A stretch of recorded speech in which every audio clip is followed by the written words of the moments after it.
All right, everyone. How's your Sunday morning? It's good to be here with you. My name is Ethan Van Sciver. This is Comic Artist Pro Secrets. One of my channels. One of my YouTube channels. I got two now. I got two YouTube channels. Hey, everyone. All right. Yeah, we got a lot of people coming in now. It's been a while, right? How you doing, Umbrella Guy? Hey there. I'm doing good. Hey, congratulations on getting your streaming back, man. Great. Yeah. I'm so happy about it. I woke up like, yes. Yeah, oh, man. I was like, you know, I was actually very saddened by the fact that this is my morning ritual. I get up and listen to your live show. So I was like, what the hell am I going to do now? Yeah, we had, how many days did we miss? Was it 2 days that we were absent the ability to live stream? Yeah, that was something else. Yeah, it feels like months, you know, when you get into habit. You know, you were talking the other day about how live streaming is addictive, and it is. It's fun. It's addictive. And when you stop, man, I feel like there's actual withdrawal. You need to support something. Yeah, I need to keep up with you guys. I need to know what you're doing. You know, I watch everyone's live streams. You know, I want to know what's up. And I think that's, you know, not having Yellow Flash, Diversity in Comics not doing live streams is absolutely death. I mean, it's terrible. Do you remember him? He used to just be like, hey, right here, I can read your comments. Right here, I can see how many people are in the chat. Right here, I can read your super chats. And he'd point to the screen. Now, we need more of that. We definitely need more of that. I mean, those were just Q&As every single day. And, you know, I'm missing live streaming. I really, you know, a lot of people say that too.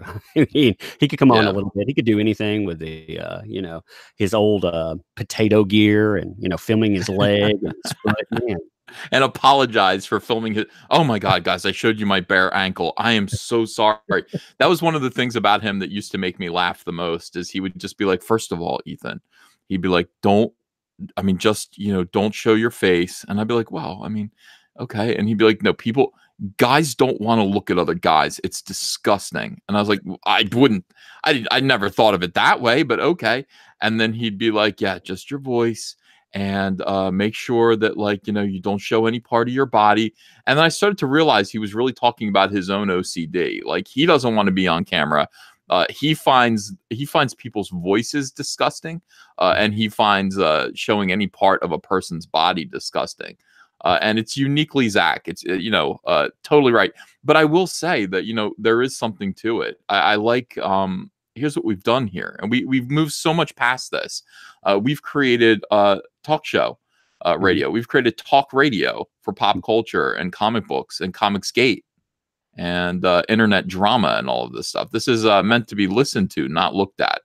Yeah, I didn't realize, like, you know, what really set me on that was talking to artists. They were like, hey, you know, I like listening to these shows. I can listen along and I can create. And then people, you know, at work, that's what I do. So I was like, hell yeah. You know, we basically we've made, I don't know, we've made a form of interactive radio, basically, that's, I don't know, it's awesome. It's something brand new. And I guess it speaks to the boomer in me. I hate to say that, but it's true too. Yeah. I like to listen to it while I'm working. And I personally, I really like broadcasting. I think I'm getting pretty good at it. And, you know, just talking for a long period of time and saying interesting things in interesting ways isn't something that everybody can do. But I think our group of friends here, our group of COMICSGATers and COMICSGATE adjacent people, apparently that's a new term, COMICSGATE adjacent.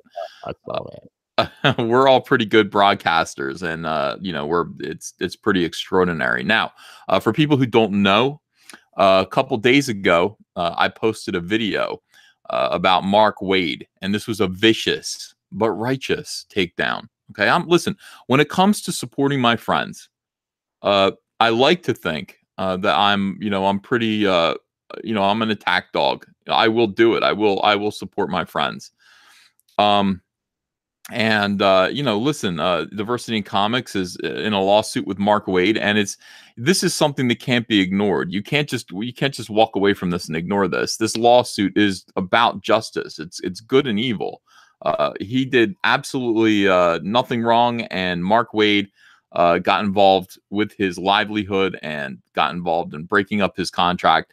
And then Mark Wade is basically strutting around, acting as though this were just a matter of him poking his nose in to defend the rights of people of color and gays and women, and has nothing at all. He won't even talk about the fact that he's being sued for actually getting involved illegally to affect someone's livelihood using mafia tactics, which is what these are. Tug, would you agree or disagree? Oh, yeah, definitely. So I watched that I watched that Nerdist interview. I mean, not only was that like a 10-minute shill at the end of that, but just listening to him talk and try to represent this. Yeah, the pressuring that he did. And he's done that. You know, you could see him doing the same thing when he was pointing his guns at Alterna. In fact, if Zach wasn't in the process of doing something, if Mark Wade wouldn't have known that something's coming, I wonder exactly what he would have done to Alterna as well, you know, if he wasn't still fearful.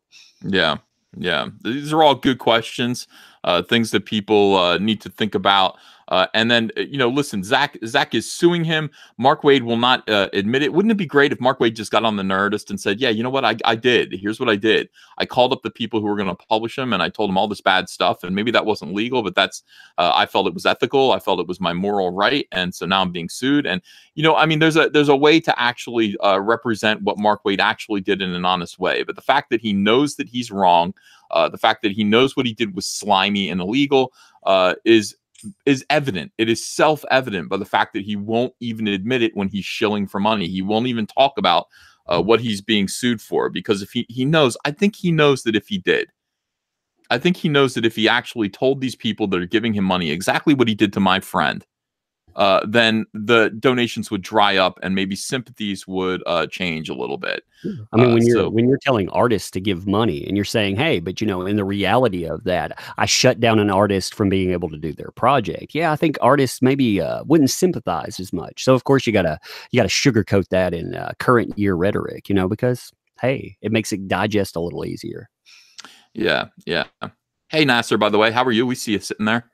Kind of tired. All right. Well, it's good to have you here. You can rest easy. You're with friends. If you want to close your eyes and take a nap, you can do that. If you want to pitch in and say anything about what's going on here, you can do that as well. Okay? Gotcha. All right, perfect. Nasser's here. It's great to have him on the channel. Nasser's a comic book writer, COMICSGATE comic book writer. He has written lots of stuff. And your book, which I'm sorry, I forgot. I totally am spacing on the name. First of all, there's Brutus the Badass. That's a book that you need to fund. But was it Starlight? Stardust. No, Stardust. Jesus, I'm so dumb. All right, Stardust.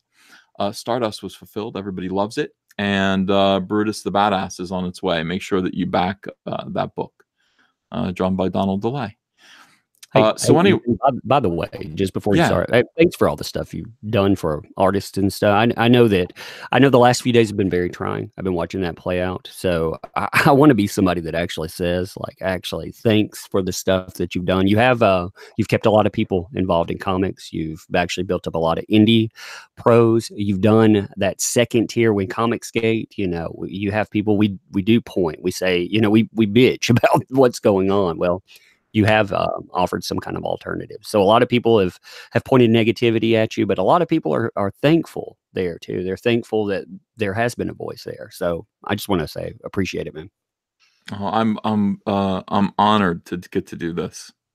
I'm honored to. I want to use this live stream to talk about what's going on a little bit more, because I was able to make a video describing how I felt And that's it. I never really got to talk to you guys, to the subscribers, and really explain and answer questions. So if you guys have questions about, what's going on here, you guys should ask them now. And I'll, I'll definitely respond to them. And Umbrella Guy, man, you do it too. You have no stake in this, and you're supporting these independent creators, and you're supporting COMICSGATE as well.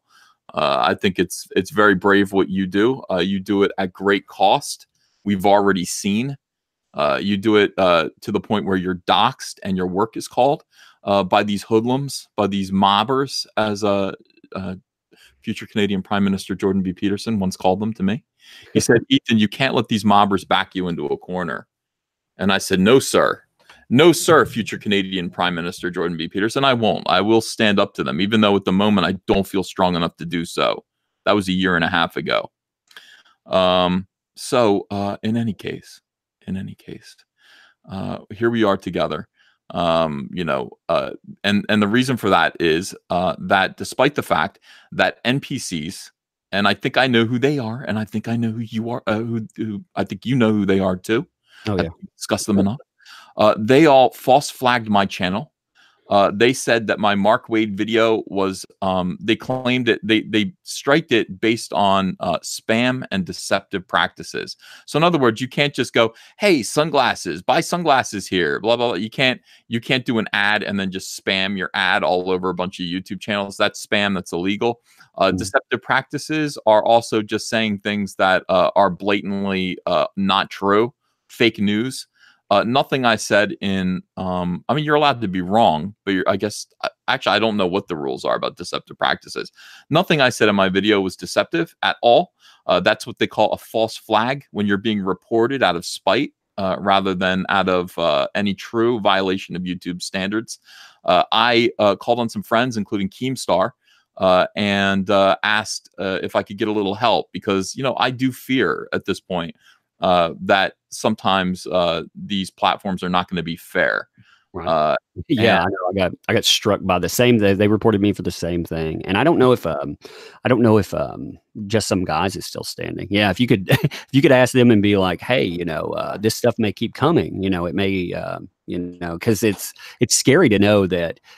I mean, look how easy it was for somebody to go out and report your channel there. And there's so many other people. And I feel like we're making headway. I feel like we do get a message out to consumers and say, there is an alternative. We have something different. And of course, these people don't want that. Yeah. Well, hi, Edwin. Hi, Critias, by the way. Welcome. Hey, good morning. Good morning. Welcome back to you. They're all caps. Well, thank you. This isn't all caps. This is Comic Artist Pro Secrets right now. We're on the classic channel. So I got Keemstar, I got some friends, and then of course I contacted Trusted Flagger. I did everything that I could because this was fraudulent. Now, if I did something wrong, if I ever posted a video that was against YouTube's terms and services, I respect YouTube. I'm grateful for this platform. I'm grateful. So what happened? Did you suggest that Mark Wade was a rugged specimen of manhood? What was the deceptive statement? No, I said he was a filthy liar and somebody who used his power in comics to destroy the livelihood of one of my best friends. And I think that is true. I think that is all true. And I also pointed out that Mark Wade's inability to deal with little internet slights, like being called a soy boy or a cuck or a social justice warrior, an SJW, displayed an incredible weakness of character when he is the type of person who blithely calls people he disagrees with Nazis and white nationalists and white supremacists. These are words that can destroy lives, that can destroy livelihoods, that can break up families, that can destroy friendships. Calling somebody a cuck, a soy boy, an SJW, it's just like calling them a quick name. It's a quick put down. They're usually accurate. These people usually are cucks, soy boys, and SJWs. I've never seen Mark Wade actually call out a real white nationalist or Nazi or white supremacist. However, we do that here. So we actually have on this channel called out those people, and we've separated ourselves from them when we've discovered them. We've done it, and we only use those terms when they are correct. because those terms are life destroying. But at the same time, if you are one of those people, we don't want you around here. I mean, we just don't want, I don't want you in this community. I don't want you in this community. So because you can affect other people, your presence and your beliefs and your weirdness, they kind of slime other people and cause other people trouble. So take that on down the line, or keep it to yourself. One of the two. In any case, that video was reinstated. It's up there now. You can watch the Mark Wade video that YouTube censored for 2 days, that NPCs desperately wanted to take down to such a degree. They wanted to cover up this truth to such a degree that they lied, false flagged this video, and affected this channel so I couldn't live stream to you guys for 2 whole days. Fortunately for me, and unfortunately for them, fortunately for this community, we have powerful friends, and we can actually cut through some of this bullshit and some of these traps that they set for us. And thus, Comic Artist Pro Secrets is back. Morning show's back, and we'll be able to do these live streams. How do you feel about that, Critias? I feel like these people don't got no shame in the game. They just do anything dirty, any dirty tactic just to try to shut us up. Yeah. Well, and they've only just begun. They've only just begun to do that. So, all right. So let's talk about what's been happening recently. Let's talk about my decision to leave COMICSGATE. How many in the chat are mad at me about that? How many in the chat? If you're mad at me about leaving COMICSGATE, say yes, and let me know. And if you have complaints about it, then I would like to know. I would like to know. Edwin, are you mad at me? No, dude. No, dude. No. Hey, you guys aren't going to fight, man. I'm leaving. Damn it. No. Well, now let me go get my leather jacket and we can dance fight. Somebody's going to have to cue up the 60s music. Yeah. Get you still have your beard clippings. I would rather you. I will street dance fight any of these people. I've seen Break-In, Electric Boogaloo. I'm ready to go. It looks like everyone is saying no. Everyone is saying not mad. I have not seen a yes yet. Then again, if you were mad, why would you come on the show? Why would you watch? I guess you could hate watch me. I guess you could be here to hate watch. But yeah, okay. So look, here's what I want to explain to people about this, because people, I think, are taking this. Some people who disagree with what happened and the decision that I've made are taking this maybe the wrong way. I said in the video that I still believe in COMICSGATE principles as I understand them to be. Okay, and we have disagreements about those. But when I've spent my time on this channel talking up COMICSGATE, supporting it, protecting it as best as I can, defining it. Now, my definition of what COMICSGATE means is something that I hold deep to my heart. And I think a lot of people who come on my channel agree with me about what COMICSGATE is and what its purpose is and what it means. Having said that, COMICSGATE is a leaderless movement, and people can define it pretty much however they want at this point. So, if I say, that this person doesn't belong in COMICSGATE because their comic books that they want to produce are partisan, somebody else can say, you're gatekeeping. You don't get to make those rules. Well, I mean, as COMICSGATE, as I understand it, I mean, that's a fundamental rule. The comics that we produce aren't supposed to be partisan. Okay, we do want SJWs to read our comics. We do want that. We just don't want SJWs in decision-making positions within the comic book industry or within our little miniature industry, because they destroy everything they touch. And that's the only reason. But we definitely want SJWs to read our books because they're just customers. They're just people with money. And we don't want to gatekeep customers. Having said that, we do want to quality control the product that we produce. And one of those things is no political. Well, maybe political. Let me make this point a little bit finer. The comics can be political. They can't be partisan. We don't want them to be ideological. Yeah. So if you want to do a book that says, hey, my book is about the gun problem in America, and you do it in a way that like you show both sides of the question.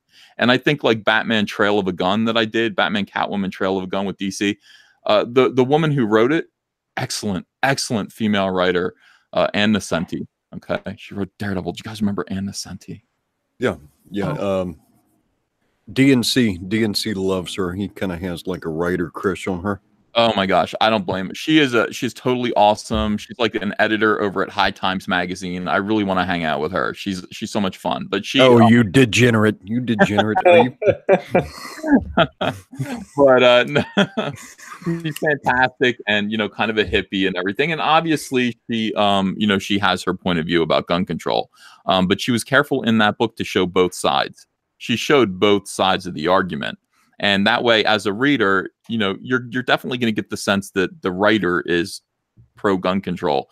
But she did explain how you could be anti-gun control or super pro Second Amendment, and still you'll disagree with what conclusions the book comes to, but you're represented within the book. So that's something that writers used to be responsible about. Comic book writers used to be very careful about making those decisions, and when they wrote, they tried not to exclude people who just hold basic American values. And it's American to be pro gun control, and it's American to be pro Second Amendment. It's both of those things are okay. You're an American no matter where you stand on that issue. We can disagree. But when you come down hard and your book is saying people who are pro Second Amendment are anti-American, that's when we have a problem. That is a partisan comic book. It's ideological, and we don't want to do that kind of a thing. Now, that's our whole thing. We don't want to do that from the left. We don't want to do that from the right. So that is my belief about COMICSGATE and what COMICSGATE is. That does involve gatekeeping, I'm afraid. And the term gatekeeping is the dumbest, thing that I think I've run into within COMICSGATE when I'm speaking about COMICSGATE. We do need, the whole point of COMICSGATE is about kind of making changes. You do need to remove some elements that are running rampant in mainstream comics in order to produce the kind of comics that I think people will feel like they're having more fun with and will feel less insulted by.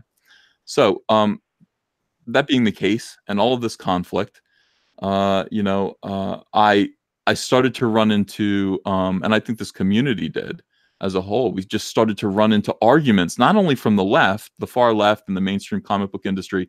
We can handle that. We're supposed to be arguing with them. But when you run into really self-destructive elements within your own community, and you can't really answer them back because everyone's allowed to have, their own point of view about this. But these disagreements are pretty fundamental and basic, and I think they're going to hurt the whole thing.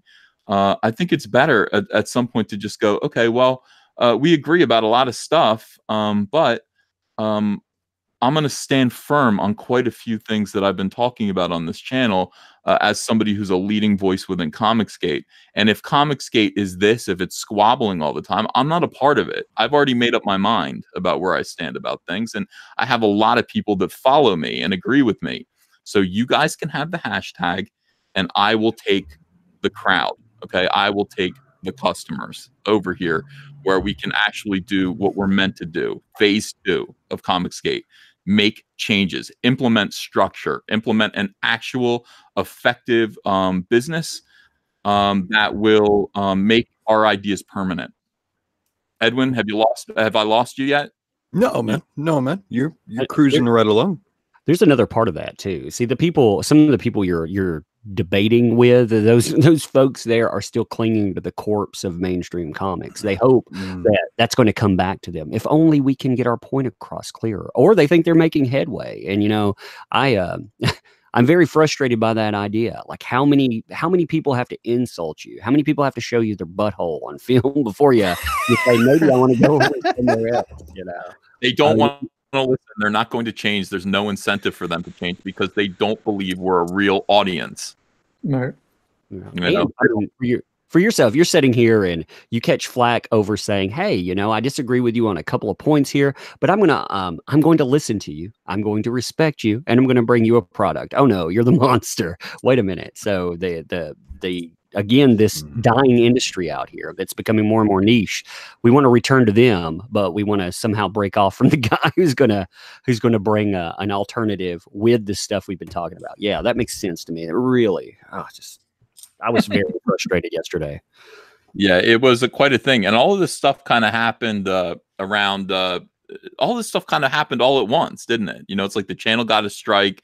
Then I started getting attacked by Captain Cummings and Englentine and Unranked Chevron. These are guys who have been like kind of loyal foot soldiers of COMICSGATE for a long time. And then to me, from my perspective, and my perspective is definitely subjective, these people went off the rails, okay? And I can't explain it.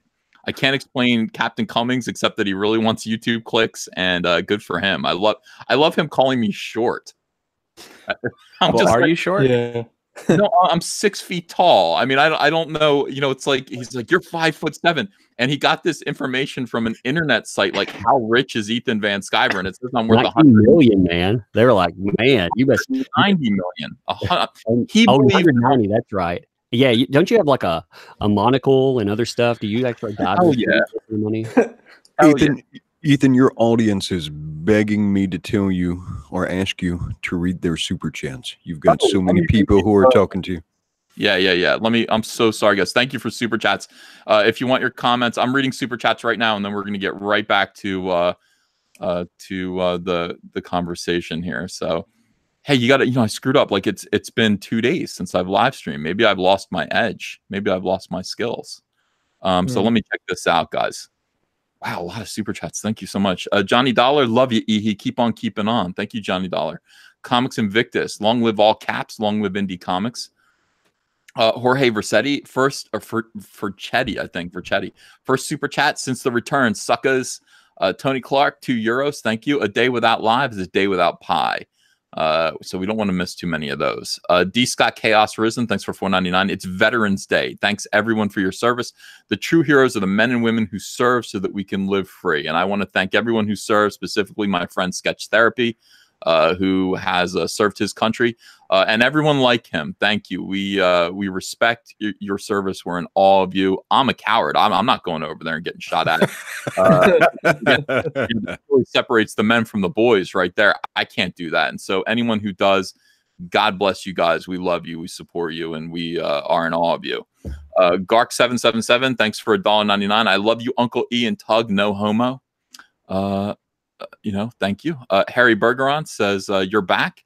Effin Craig says, so happy to see you live again, EVS. 2 days felt like a crazy long time. F the false flaggers. Adabisi says, for $5 says, how much super chat do y'all think we need to drop here to have DNC join you? Ethan sent DNC a message. I could get him in here. I'm pretty sure I could. I think he owes me a favor at this point. A $100,000 favor. S. Gamble, thanks for $2. I think we should bury Star Wars now. It's dead, hopeless. Well, S. Gamble, I tell you, I'm still interested in watching episode 9, especially the fact that it seems that J.J. Abrams, based on the new video I just put up, J.J. Abrams is planning on going backwards and telling the story in between Return of the Jedi and The Last Jedi. So, in flashbacks. If that's what he wants to do, I'm going to watch it. Integer Spin, thanks for £5. Steve Jobs having a debate with Palm and BlackBerry fanboys. Nick, why do we do these? ADSF Satellite, thank you for $5. Christmas money. Oh, yes, thank you. I was telling Edwin, I was like, oh my gosh, yeah, these super chats, like this is the money that will arrive in my bank account to spend on presents for the kids. December 21st. And sorry, I hope I didn't get you mad yesterday. He wasn't really thinking about it. I was like, dude, I know you're doing good. I'm not trying to create a false scenario, but these people came into your house and took money off your food off your kid's plate. Absolutely. I try not to think about it too much. This community's given me a lot. And most importantly, they paid for the chance for me to do the Cyberfrog book of my dreams. So, I'm grateful for super chats and everything. You guys have given this family, my family, more than we ever dreamed. And thank you every day. Thank you guys. And thank you for being a continual, strong, awesome, loving, supportive audience. We all love you here. And I hope you understand. We're gonna talk more about COMICSGATE. We're gonna talk about why if you do feel a little sad, you shouldn't feel sad, and we'll get to that. Jay Ishiro Finney, thanks for $10. Ethan, so sorry you had to suffer all that piss and vinegar the other night. You made the right choice. Please know Kat and I deeply appreciate all you've done for us in the indie comics community. Thank you. Well, you're welcome, and thank you for all you've done for COMICSGATE. You know, I mean, the hashtag. All right, we'll talk about all this. We'll talk about all. Let me read the super chats first. Integer spin £2. I am paying £2 for a $2 super chat. Fix this. Yeah, that is true. That is true. They do Google or YouTube. They take 1/3 of all this. The 1776er, thanks for $5. I've been involved with comics for 18 years. Pros like EVS are 1 in a million. Most wouldn't help him. Appreciate EVS. He is most wouldn't help like him. Appreciate EVS. He is a rare person. Gateway into comics. Yes, Ethan, thank you so much for what you continue to do for the community. So many new writers and artists appreciate you. We're behind you, bud. Thank you. It's all very humbling. I'm hearing this and it's going into my heart, and I'm trying not to cry. Tug, you don't want me to cry. That's what Mike does. You know what I mean? Hey, tell DNC to get on here now. Tell him, he doesn't like emotion or legs or ankles. Tell him he's going to cry. If you are going to cry though, you need to turn on the webcam and zoom in on your face. No. He won't understand. He'll be like, emotion, All right, let me. You know what? I will send DC a DNC a live or the link here, and if he wants to come in, he can come in. But he does have to be quiet. So let's not ask him any questions about the lawsuit at all. And maybe he'll just want to say hi. Hey, Zach, hop in here and say hi to the fans of All Caps Comics. What was the name of your first puppy, Ethan? Blue. Was Blue a good dog? Yeah. Blue choked on a bone. That's how Blue died. We started feeding our dogs raw, and the bones are chewy, and they it's just not good. And I think Blue choked on one of the bones, a fragment of the bone, and that's how Blue died. That sounds kind of sad, Ethan. I was going to make a joke, but now I don't like that.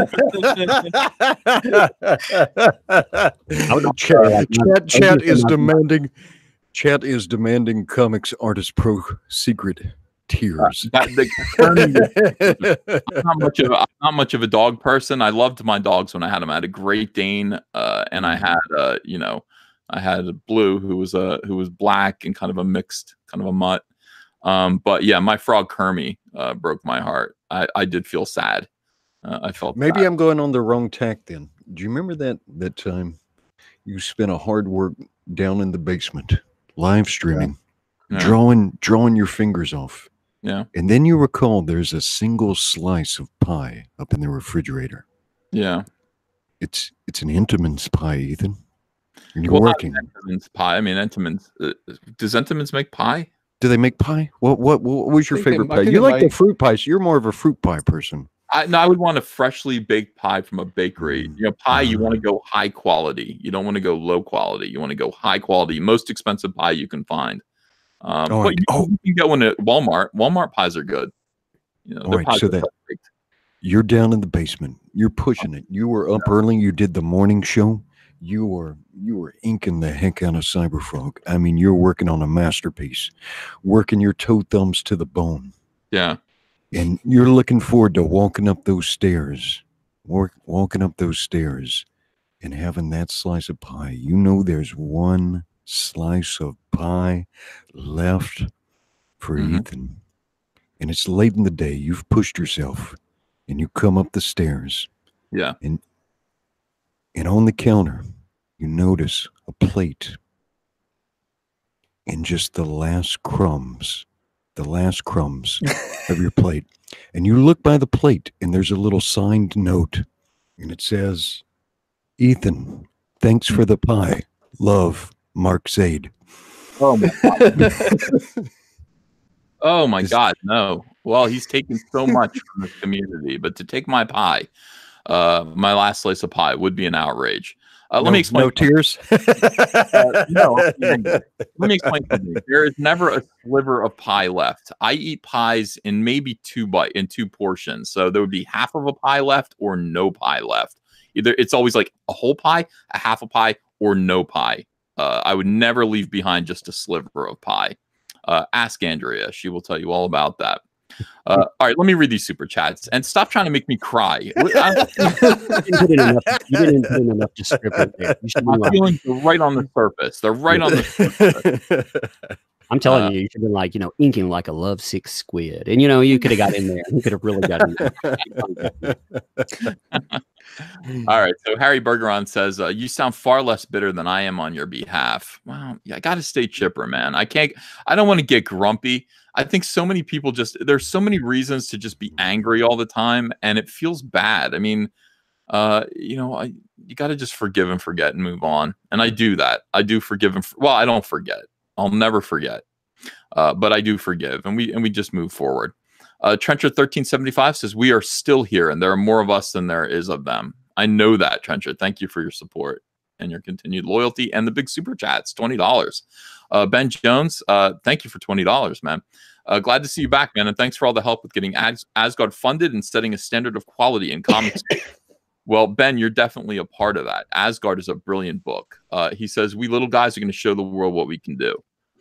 Phoenix Lord Asterman, thanks for $2. We glad to see you got the strike removed. Yeah, I don't know who did it, but I do want to thank some friends. I want to thank Keemstar if he was able to.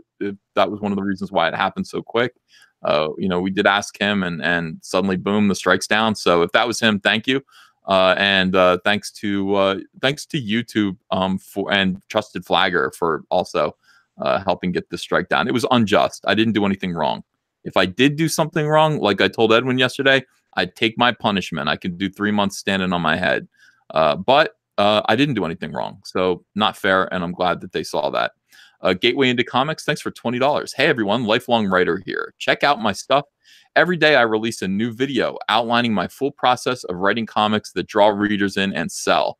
I destroy bad comics with a flamethrower. Dude, you're the guy. Did you see his video? Yellow Flash gave this guy props. This guy took a Jamal Igle comic book and set it on fire. I saw that. I didn't see this. He unloaded a flamethrower on a Jamal Igle comic. I was like, dude, that's overkill. But I understand the feeling. Was there a demonic hiss as it burned? Did the evil spirits flee out the comic book? Yeah, the demons flew into the air. Crazy. Yeah, Gateway into Comics. Go subscribe to his channel because he is doing he's taken the violence against comic books. And by the way, guys, you're allowed to. Hey, NPCs, you can stab a comic book, you can rip up a comic book, you can set a comic book on fire. It's not a crime.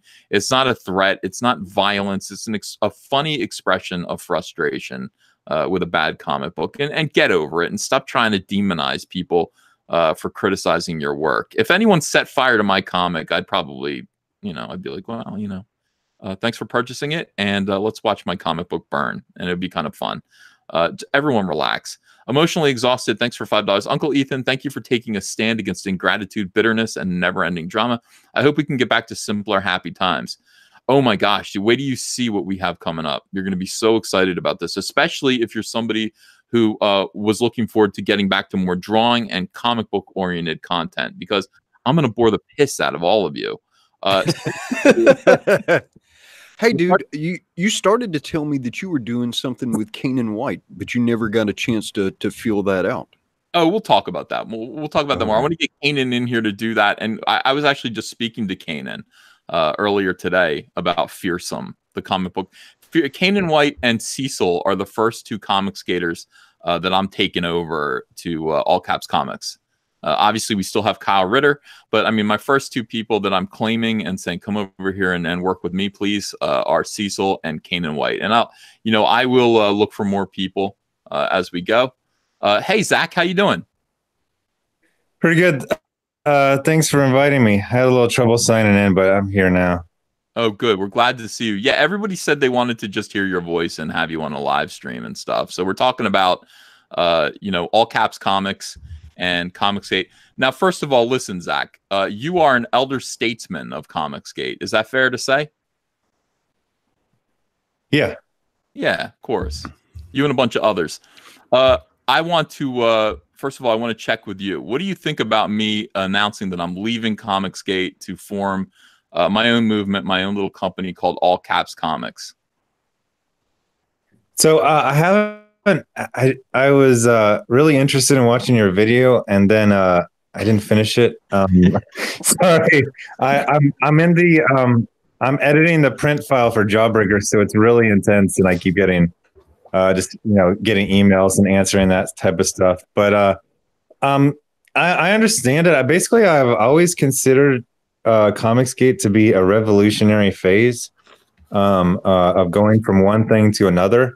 The classic thing is revolutionary to statesman.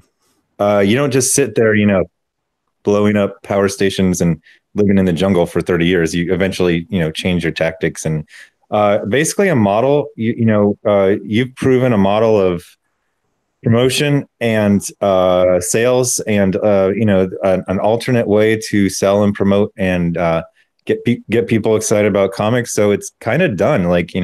You don't have to go to high school your whole life. You basically, get those core classes and then you move on. So that's the way I look at it. Excellent. Well said. Yeah. Again, COMICSGATE is a movement. It is inertia, and inertia eventually slows down. And if you don't actually do something, if you don't actually build something from that inertia, it just becomes nothing. It just becomes nothingness. So, when you have, in the case of politics, you can take third wave feminism, which is an inertia, and then you want to use that inertia to actually implement change by electing politicians and putting them in high spots of change. That is what the social justice warriors did all through, this last decade. They complained about racism and bigotry and all this in comics. And then they used that inertia, those complaints, to actually implement change. And that's what they've done. That's why COMICSGATE exists. We're doing the same thing. Zach, I honor your movement. Obviously we're friends, but just as people who are kind of believe the same thing, I honor your movement. But it is time to actually set down roots and build something based off of it. And I hope I have your support and the support of your channel and your subscribers. And I definitely hope that my subscribers follow along as well. Yeah, so All Caps it's like a company. Is it like Image or is it like Dynamite? It is it's right now it is more like Image. Right now, consider me Todd McFarlane, and I've set up my own little publishing house. Now Okay. I'd like it to be attached to a much bigger octopus of other comic book publishers. This is something that you might want to consider being a part of. But for now, it's just me, and I only speak for myself. And part of the reason why we're doing All Caps is because I don't want to answer for everything else that everyone says. I don't want to argue with people about what this movement stands for, what I believe. I only want to answer for me. I only want to make my own choices, and I don't want to be held back by anyone else. So that's what All Caps Comics is. If you want to come around and bring Splato Delgado and attach to All Caps Comics, that might be a good thing for you to think about. Sorry, you're breaking up a lot. It sounds like the Blue Avians are doing counter transmissions. Right? I caught like every third syllable you just said. Did you guys hear me, or was I breaking up? He was breaking up a bit. Everyone's breaking up. I'm down here on the border, and that's one of the reasons I don't do live streams is because the signal just isn't consistent. I'm hearing like every second. I think Edwin's talking, and it's just. It's because you've been blowing up all those power stations. Apparently. Yeah, I heard something about Zach leading the Marxist revolution. I'm gonna have to go here in a second, but hey, Ethan, welcome back, man. Welcome back. And Zach, couple things. Happy 244th birthday to the Marine Corps, and thank you for your service as a fellow veteran. Thank you for a two-time veteran. Yeah, thank you. I thought Veterans Day was tomorrow. I'm surprised they're having a holiday on a Sunday. I didn't think that happened. Well, Veterans Day is tomorrow, but you're here now. Autism lad. Yeah. So thank you for your service. No, I mean all morning people have been giving me Veterans Day. I haven't checked the calendar to see if it's today or tomorrow, but I got a bunch of things when I woke up this morning. Nice. Well, it's observed tomorrow. Veterans Day is tomorrow, but today observed tomorrow, but it fell on today. So tomorrow we celebrate. Got it. But anyway, Zach, what I said real quick was, All Caps Comics is its own thing. I'm Todd McFarlane. If you want to be Jim Lee and attach your studio to All Caps Comics, that might be a good idea. And everyone else who wants to form their own little comic book companies, their own little publishing houses, and I'll just kind of be a part of one big conglomerate, that seems like a good way to go in the future. So it's something for you to think about. Splato Delgado being its own publishing house, being a part of this, I'd support you. I know this community would support you as well. Cool. Are you going to be going into stores, or are you going to be doing like Comixology, or are you still figuring that type of stuff out? Dude, we're going to be everywhere. We're going to stores. Okay. We're going to be stores. We're going to be digital. We're following this model. We're going to do Indiegogo campaigns to create exclusive first run red carpet premieres of our projects, autographed. And then we're going to move on to direct market.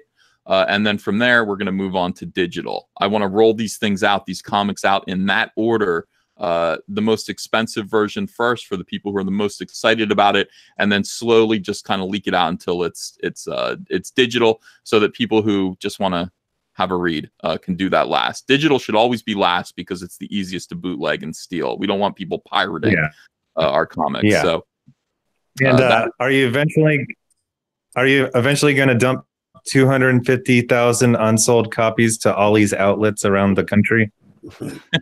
That's the plan for me, at least. We're not. Do you know this story?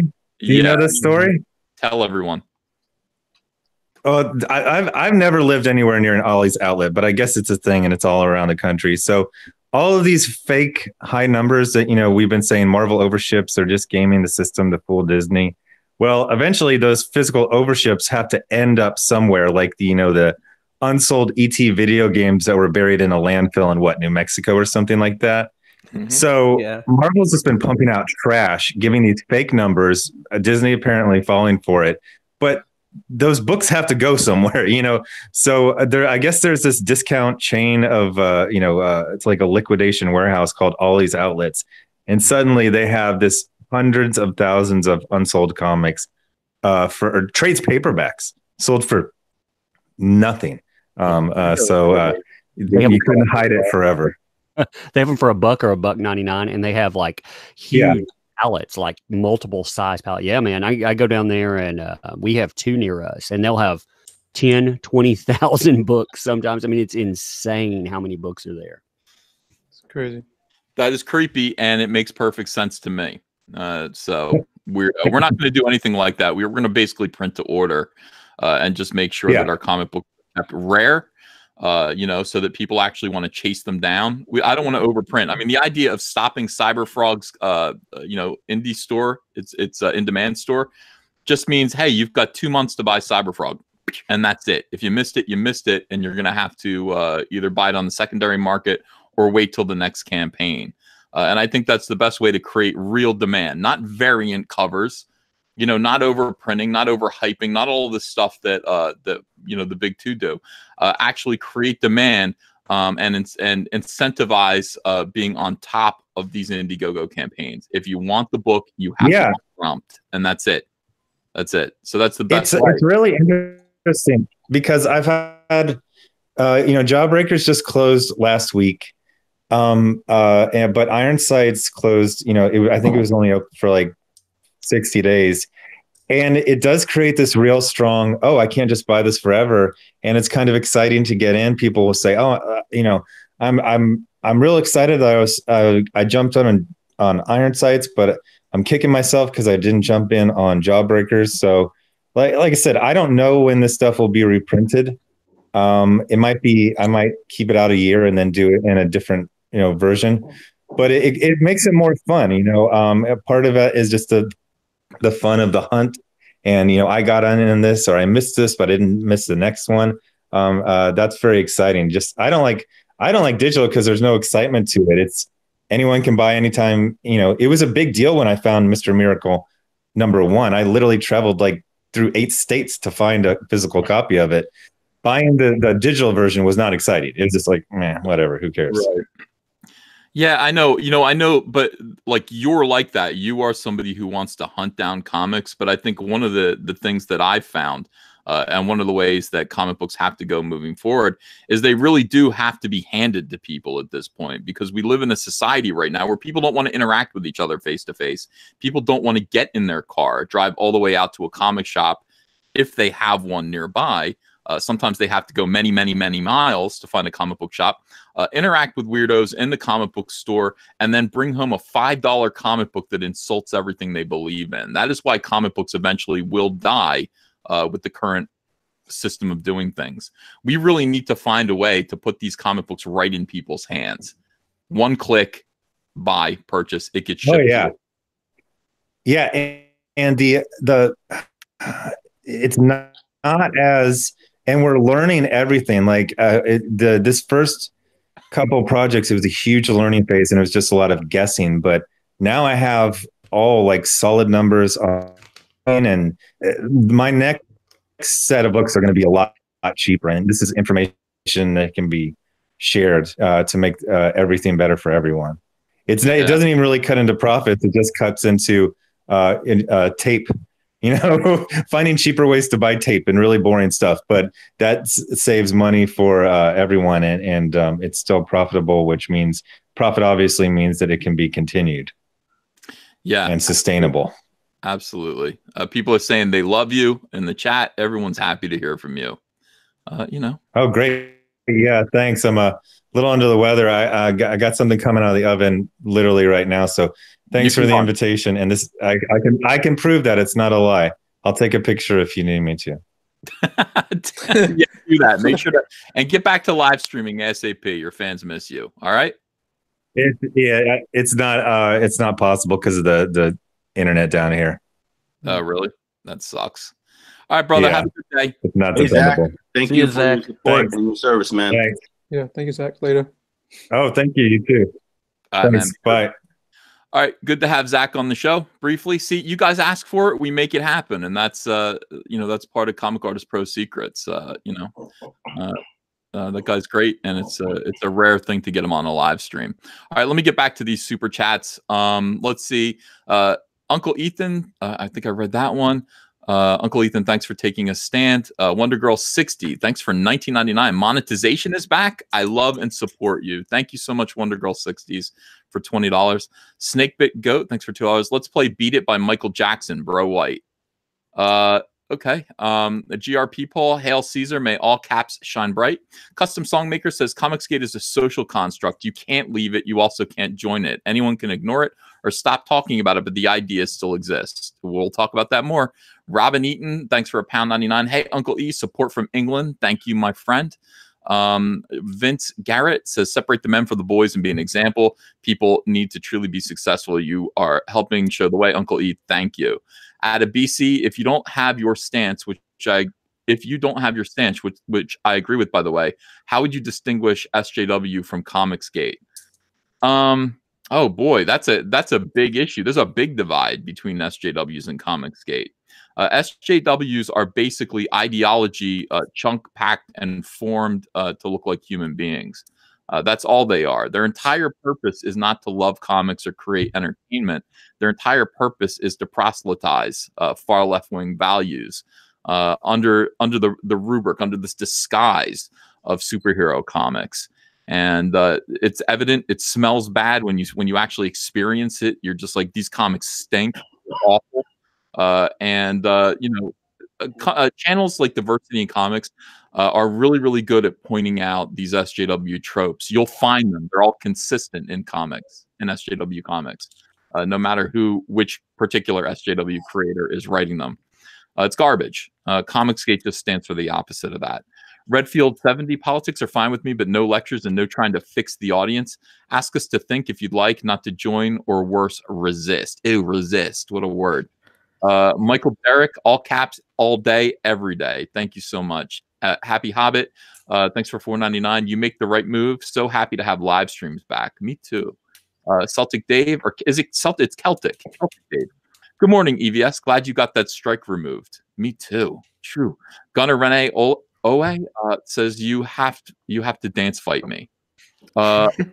You know, in terms of a dance fight, like if it were a dance fight, to be honest with you, I would do the equivalent of just like rolling, like curling up on the ground and covering my head.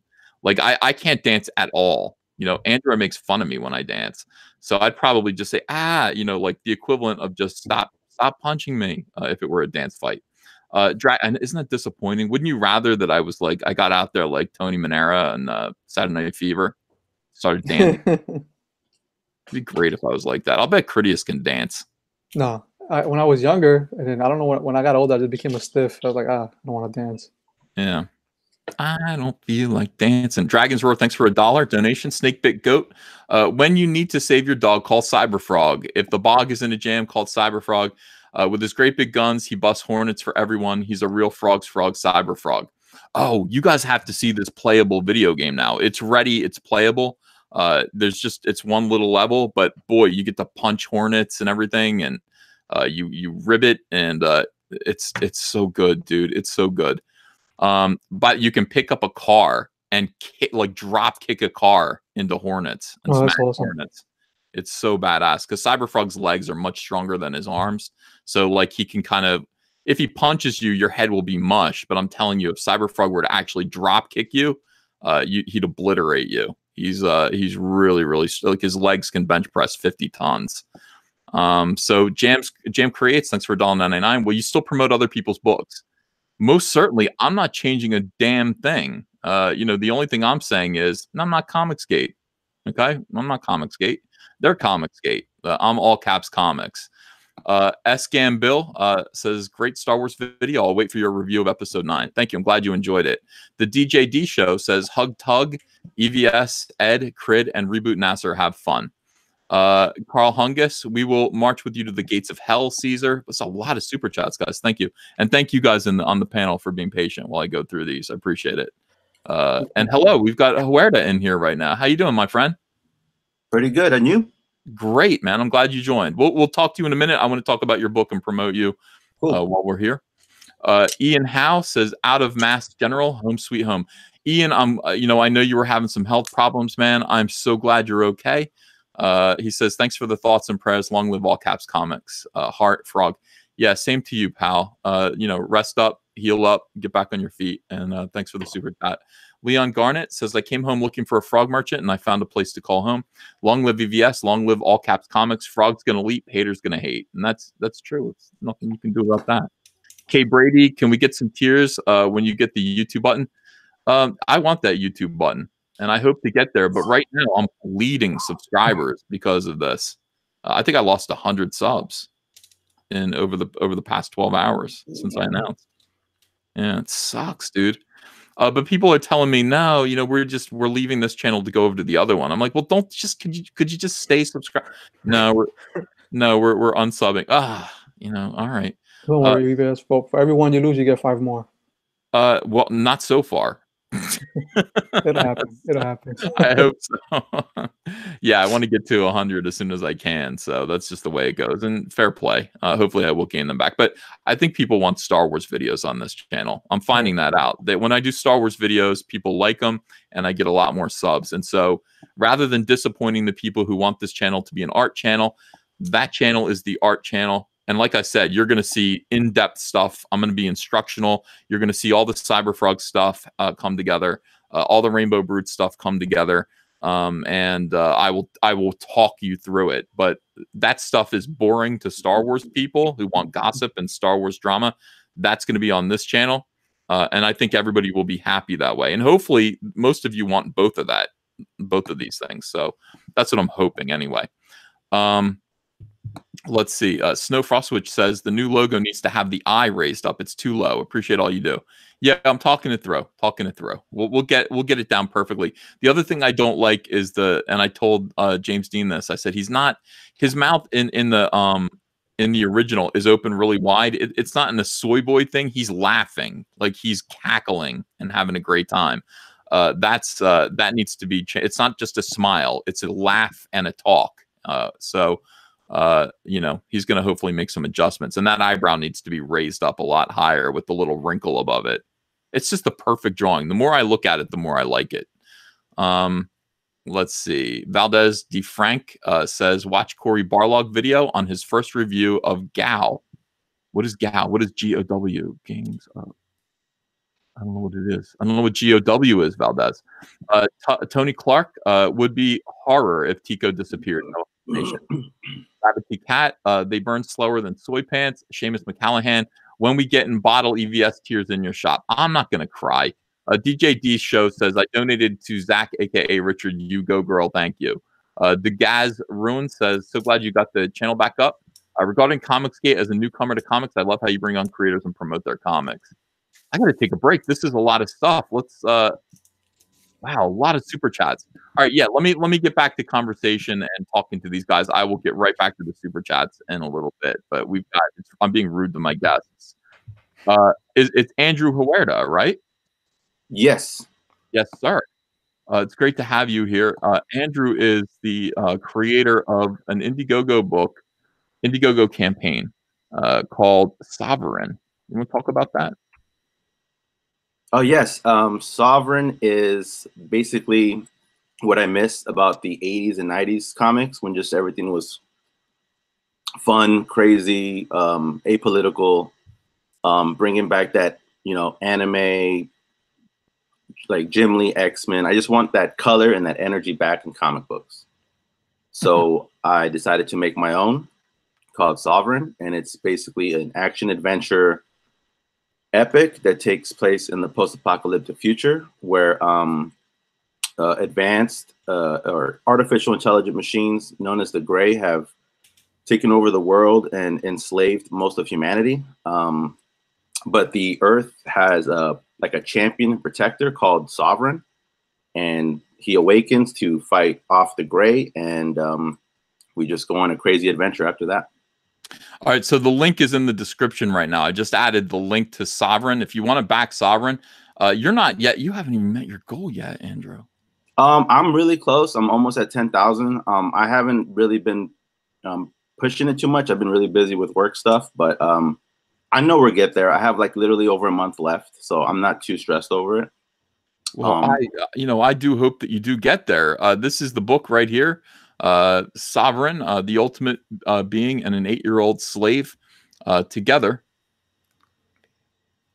Okay.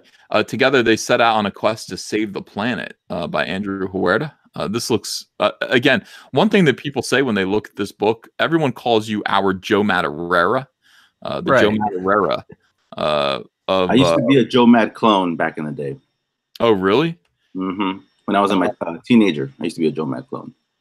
Yeah, you can tell. I mean, this is but look at this. Look at this rubble here. Look at this wreckage. How do you do this, man? I'm slow like you. It takes me a while to do these pages. Yeah, see what people don't understand, like when you look at this, it's like, it really just kind of just gives you the image, the message that you want. But you understand when Andrew was drawing this, only other artists understand this. Each piece of rubble here, each piece of wreckage is like drawing a character. You're sitting there, you lay out the perspective grid, and then you go, okay, so how do I make this look interesting? Well, I've got a piece of wire over here laid out against, this, obviously this is made a steel girder of some kind. We've got a dead body here, a skull, and that's a character. But each one of these shapes, is its own character, and it takes a long time to put these things together to make a pleasing looking image. And yeah, it is something else. It takes a lot of imagination as well. You have to think up each one of these shapes. So it is crazy. It is awesome. It's awesome work. It's compelling work. Guys, you want to back this comic. I'm really, I'm pleased that Andrew has joined us in this. This is, wow, look at this. Fantastic, my friend. And I'm happy to join because, like I said, I was on the verge of quitting comics just because I have like all the emails from publishers saying that, they acknowledge my talent, but they don't know what to do with me because I just draw too crazy or something. So I'm like, what am I going to do? I'm not going to change my style. So yeah, it's like, called being original. It's called being a revolutionary. It's called being somebody who it's called being a trendsetter, really. I mean, what you're doing, this doesn't look like anyone else. It looks like Joe Madureira evolved, quite a bit. So that's my impression of it. Look at these weird characters, man. Totally awesome. So yeah, like I said, the link is in the description. Those of you who are back in these COMICSGATE projects, and listen, we're still, we're in support. All Caps Comics is in full support of COMICSGATE. We want COMICSGATE to succeed, obviously, and part of that is supporting these projects. And wow, look, you're at 9584 now. Sold more copies. Supporting the projects and making them, making them successful. It's important that they're successful. All Caps Comics is basically going to be about showing the mainstream that an alternative vision, an alternative to an alternative marketing plan and creative vision is actually a force to be reckoned with. And I think Andrew, I probably ascribes as well to that idea, and support him for it, man. It's great, ladies and gentlemen. Appreciate it, guys. Support this project. All right, so let me get back to I love it. It is good. It is good. Somebody said Art's in the chat. Oh, I thought Art showed up on the stream. I guess he's not in the room. All right, so getting back to where we were. Yeah, so here's how I think of things, guys. I announced yesterday. I announced yesterday that I'm leaving COMICSGATE, or that I'm no longer a part of COMICSGATE, or you know what I mean? How do you say that? How do you say I'm no longer a part of a hashtag? Well, I mean, you're evolving past the title, and you're keeping the ideas. Here's the thing about COMICSGATE. Yeah, I believe in all the ideas. The thing about saying that you're COMICSGATE, especially when you're saying, hey, when you're someone like me who is saying I'm COMICSGATE, and you're an established professional, and people are going to tend to pay a little more attention to what I do and ask me questions about it and stuff. The problem is COMICSGATE has been around before me. It's been around for a long time before I got here, and I think it did some stuff in its early phases. I mean, part of establishing what COMICSGATE was, its growing pains. It was a little bit muddy. It was a little bit dirty in a lot of places. And I have nothing to do with this. This isn't what I do. I don't want to fight with professionals. I don't want to criticize their books. I don't want to make fun of pros, except for Mark Waid. He's the only one. I will make fun of him because I think he did something illegal to my friend. But when it comes to their books and their little SJW comics, it's not really my thing. It's uncomfortable when I try to do it. It just doesn't feel right to me. I have a pretty good sense of right and wrong, and that just feels wrong. Now, COMICSGATE itself is, to me, it's like wearing a big, old, stinky overcoat. Okay, that's all it is. It's an overcoat. I'm trying to walk across a field with this big, stinky overcoat. This is a dream I had, by the way. So, Andrew, let me know if this is an amazing analogy. Okay, will do. Or metaphors. It's a metaphor. All right, so I'm walking across this field with a big, smelly, poop-covered coat. And there are dogs, like vicious dogs, nipping at my heels and pulling at this coat. Okay, they're pulling. They want to take me down. They're grabbing this coat and they're pulling and yanking. That coat, of course, is hashtag COMICSGATE. I am inside of that coat.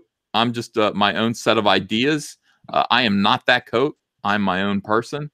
And for some reason, the dogs really want this coat. And then before you know it, some of the other people who you're marching across this field with as friends and allies, they start yanking at your coat too. All of them are attacking you and biting your coat. What do? You just you drop the coat. You let them have the coat.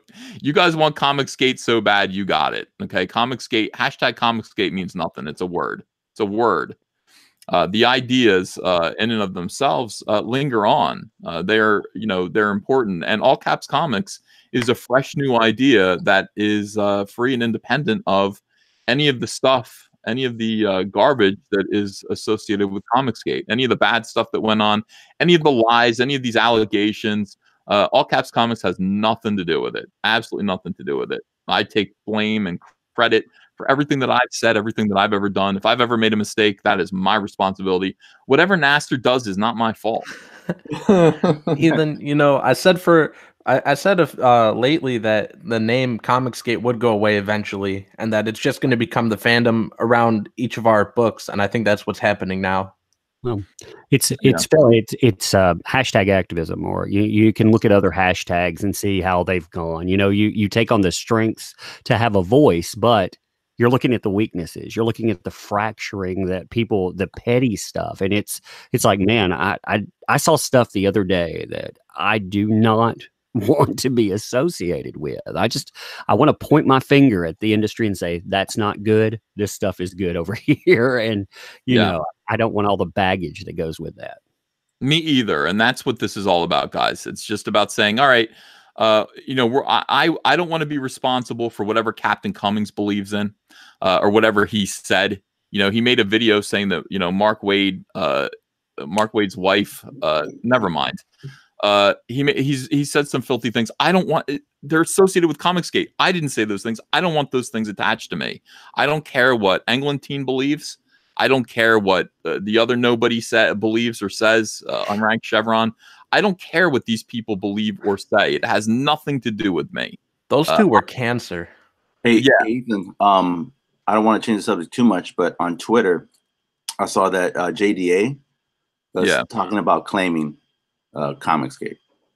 Dude, I wish you would, because it is a stinky coat that dogs are chewing on that I just dropped. Now, COMICSGATers are all welcome to decide, what do we believe in? Do we believe in what Ethan Van Sciver has been saying all along? Do we agree with all of his principles, all of the things that he has said about, you know, COMICSGATE? Now, I've spoken on behalf of COMICSGATE for almost an entire year now. And everyone's heard it. I mean, everyone has all the videos are out there. You've heard what I've had to say about COMICSGATE. Do you believe what I'm saying, or do you believe what JDA says? Do you believe what these other guys are saying? And you're welcome to go choose. You're welcome to decide what, if you are COMICSGATE, whatever COMICSGATE is now, whatever it becomes under whoever picks up the mantle and runs with it, you're welcome to go over there with them. You know, but if you believe what I believe, and you've believed in this dream that I presented, and you want to move on to phase 2, which is starting up comic book companies, infrastructure, joining together to actually make substantial change that you can hold in your hands. Okay, you can hold these comic books in your hands. They're real. They're not ideas anymore. They're on paper. If that's what you want to do, if you are with me and you want to move on to phase 2, that's what All Caps Comics is. I am what this is, EVS? What? Right now, All Caps Comics is the American Revolution. Yeah, no, yeah, from Great Britain. And I will say it now. I'm the leader of All Caps Comics. Right? It's no longer, you know, it's not about, hey, this is a leaderless thing. No, it isn't. It's my responsibility. All Caps Comics is my responsibility now. It's not anyone else's. Anyone else who speaks on behalf of All Caps Comics does not speak for All Caps Comics. I am the leader of this movement. I've created it. I've claimed it. I'm taking responsibility for it. So that's the difference between this and, you know, COMICSGATE. You know, I'm creating my own company. The people who come to work on my books are going to be working for me, and they're going to be paid very well by me. And then I invite other people to do the same thing. I want Critias to maybe form his own company. Nasser should definitely do that. All of these guys already do. Yeah, all of these guys who you have your own company. What's your company called? Secret Comics. Awesome. Secret Comics. Yeah, I'm going to gatekeep. I will gatekeep All Caps Comics. I will keep destructive elements out of All Caps Comics. Right. And that'll be another difference between, you know, the arguments that we were having before and, you know, what I think the future holds, which for me is just taking the principles of COMICSGATE and then applying them to a real live business model. And those principles of COMICSGATE are things that I've already espoused. They're things that I have talked about for a year. And they have to be put into play. They have to be put into practice. Everybody has to do this at some point. It can't just be about talk. If we keep talking about how COMICSGATE is for the customers, and it is, and there's nothing that we're selling them, we're not offering them a product, all we're doing is whining. Yep. So we actually have to acknowledge the customers exist, listen to what they want, and I feel like I've been doing that, and it's built my viewpoint, and then offer them a product that respects what it is that they're saying that they want. Welcome, Doug, to Naples. Oh. How you doing, Doug? Hey, Doug. My people. Yo. Morning. Morning. So that is what All Caps Comics is. Now, if you believe in COMICSGATE, this is COMICSGATE. If you believe in my version of COMICSGATE, that's what this is. So other people are going to pick up, I guess, the hashtag COMICSGATE. I recommend that everyone drop it. I recommend that people kind of drop it and we just kind of rebrand. I think that's probably the best thing. COMICSGATE it has a history attached to it that some of it isn't so great. It has been marginalized already by NPCs in journalism who have attached allegations of harassment and racism to it. Those have nothing to do with me, and they should be dropped as well. I don't want any part of those. It's just it's got too many people trying to tear it down. Right. At the end of the day, it's a word, and it doesn't mean much. So let those people let them have it. I renounce ownership over the word, by the way, and I know that bothered some people. I'm not going to protect it. So anyone who wants to come out with COMICSGATE comics, cool, do it. You're permitted to. I will not fight for it. So what do you think of that, Doug? Agree. I think you're doing. I think who can argue with that? I mean, this is your move. Who you want to associate with and who you don't. I think it's wise because, like you said, the name was great for a while, and then you've built up just a ton of stuff on that.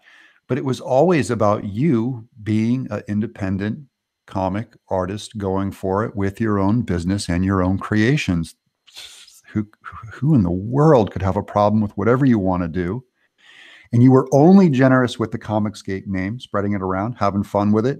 And now you just go, you know what? It's getting a little cluttered for me. I got to focus my brand on other stuff. And your brand is not COMICSGATE.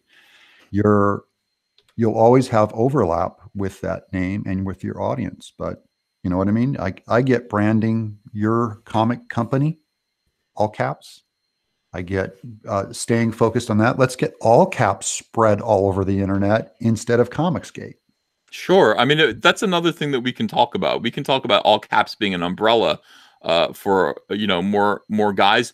But the problem with that is, Doug, is I'm claiming monarchism over all caps. Yeah.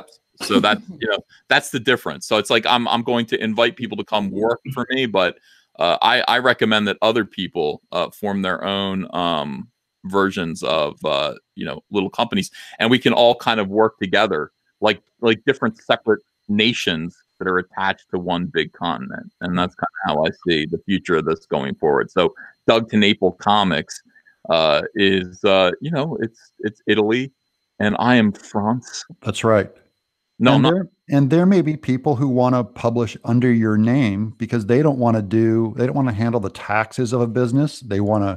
You can represent a whole lot of deals you can do with print runs, combining projects, saving money. There's a huge reason why people will want to publish under your company.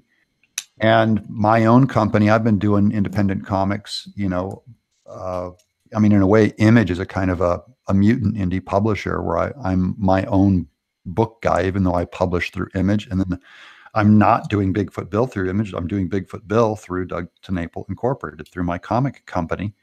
And it doesn't mean I don't want to work with Image, or I don't want to work with Scholastic, or I don't want to work with you. But, I'll do nothing but continue to help you, my allies in this business, with my freedom. I'm a big fan of your business model. I think it is the future of comics. I think it's where, regardless of political ideology or whatever, I think everyone's going there anyways. You have good future vision in jumping on this new thing. The way the new thing is old, it's what you've been doing all along anyways. Thank you, my friend. And I'm a big fan of your comics and your ideas and your vision. And I want you to be associated with me, not only as a friend, but in any business capacity that you would like to. And the same goes for everybody here, especially John Malin, who just entered the chat. Malin Militia. I made it just in time. You did. Oh, by the way, just to point out, I just received an apology from Eglantine from I Love Comics privately. So, Eglantine, apology accepted. I will stop calling you a nobody. I was very angry with you, but apology accepted, and go forward and do your thing, man. And when I say that, when I say apology accepted, I mean that. So if anybody has bad feelings towards Eglantine, be kind. We accept apologies around here. Argentico 203, thanks for $50. Wow. COMICSGATE was a negative thing. EVS came along and made it positive, so much so that Vox tried to monetize it. Before he came along, being COMICSGATE was a big negative. I stopped buying comics years ago until this crew came along. Yeah, I mean, the thing was, we had a lot of people talking about this thing. Don't you understand? The word was given to you as a slur. Well, it was, but the thing is, we can take the slur and we can behave in a way that is admirable and that attracts more people, attracts customers, and we can change that word into meaning whatever we want it to. And I think we did that. I think a lot of people joined COMICSGATE because we changed what the word COMICSGATE meant. But it's time to let it go now. It was, it's a word that I never chose. I'm choosing all caps. And all caps is entirely associated with me and only me. And so if all caps becomes a negative thing, it'll be because people are either lying about me or because I did something bad. And or you screwed up. Yeah. I screwed up. I'll take responsibility for what I do, and that's it. What I do. And you can actually fix it. You can't fix COMICSGATE. It was so spread out, that you can actually control your brand and decide what you want to do with it. And like you said, if you make a mistake, you can apologize for your business and for your moves. No one who can apologize on behalf of COMICSGATE for what some guy on the side is doing out on Mars. No, or lies associated with like, hey, how could you be a part of a harassment campaign or a hate movement? It's like, well, look, I'm not. That's not what I'm doing here with COMICSGATE. And anybody who actually listens to my shows and we talk about what COMICSGATE means or meant, you can see that that's just not the case. But why am I fighting for a hashtag? Why am I fighting for a hashtag that I didn't choose? And that has represented so much and represents such a wide swath of people, of fandom. I don't need to do that. I'll start over from scratch. So that is what we're doing. John, how do you feel about this? You were there. John Malin was there in this chat with me with Eglantine, who is now forgiven and washed clean and pure, and unranked Chevron, who has not apologized and is not clean and pure and is therefore still a nobody. I know the chat doesn't like that. But what do you think of all this? What do you think of the new plan moving forward? Yeah, I definitely think you were noticeably tired as that debate was going on, and I was like, I mean, I felt bad because I know you've been taking so much heat and from all sides now, and I knew at some point this was probably going to become inevitable, that you were going to start all caps as your full-time deal. And I think it's the right move. I think that debate made it clear that you were always going to be attacked from all sides if you didn't remove yourself in some way, shape, or form. I think it's a good idea. I think what Doug was kind of talking about was almost more like an Image Central type model. Image Central takes like a flat fee off of their creators, where they retain the rights and stuff. And with Indiegogos, I think it'd probably make a little more sense if it was more like a percentage, in terms of like business partnerships. But I mean, that's all up to Ethan and whoever he ends up getting in business with. But yeah, I think that could be really beneficial for everyone involved on some level, for sure. So like an all caps Central. So, yeah. Well, what I was describing it as before you showed up, John, was I was saying, no, I think we're all our own nations and like, a continent. We're like Europe. You know what I mean? Like, so I'm declaring that I'm going to say I'm England. I want to be England. I said France, but then I forgot about World War II. And so I am England. And Doug Tenaple could be Italy. Mexico. I'll be France. Unlike you being England, I like good food. That is true. Oh my God, the food in England. But Italy's better though. Yeah. So, you know. What about Puerto Rico? Some of the stuff. What about the United States? Why are we all going to Europe? We could be states. That's actually a different way to look. You're exactly right. We could I'll be Michigan. Maryland is America. I want to be New York.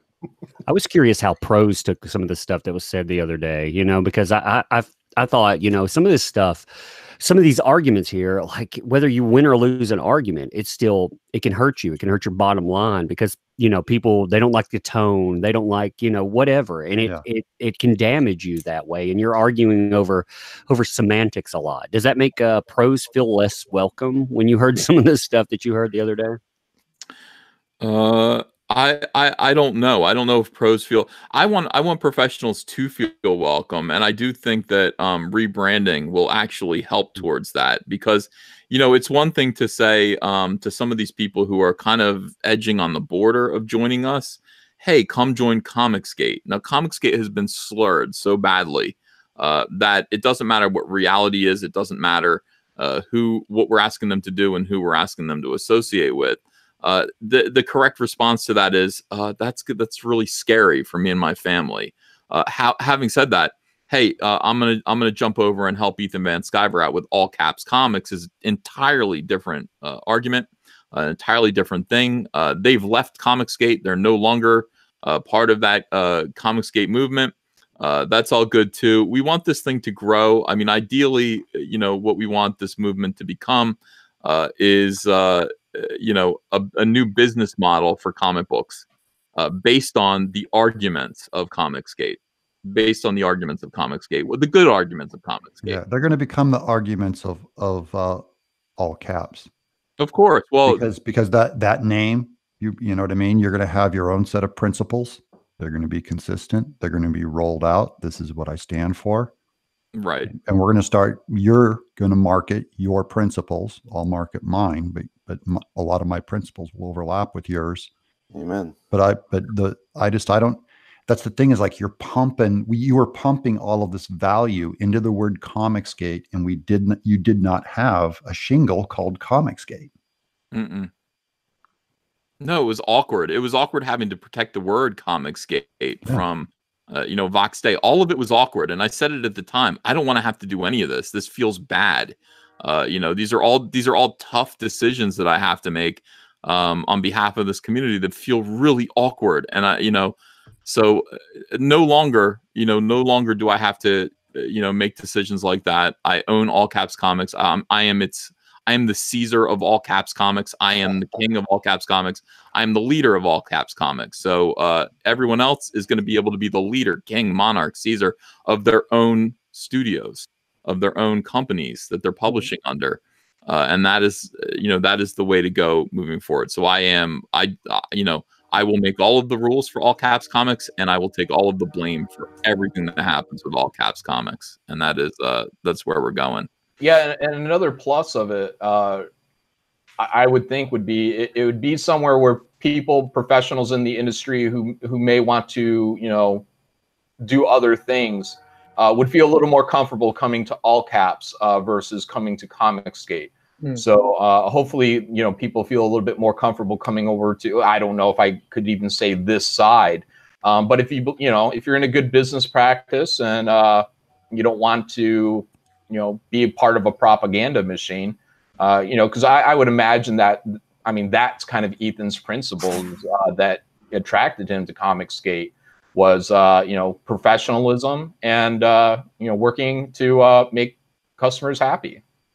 That's it. That's what it was. Those were the whole ideas behind them, and a full awareness and agreement that social justice warriors were taking over comics and were actively making all of the decisions, you know, within comics, and those decisions were not appealing to the fans. The fans didn't like them. I knew. First of all, I hated all of those social justice warrior decisions, and I knew that the audience was there, and they were just all put off. We can do that. I mean, just from a business standpoint, you know, we can provide comics for those people. We can, you know, why wouldn't everybody do that? Why wouldn't everybody say, look, SJW movement within comics isn't working out. Fans are running away from it and finding other things to do. But we know they do love comic books, so why wouldn't people all try to recapture that fan base, Right. those customers? I don't get it.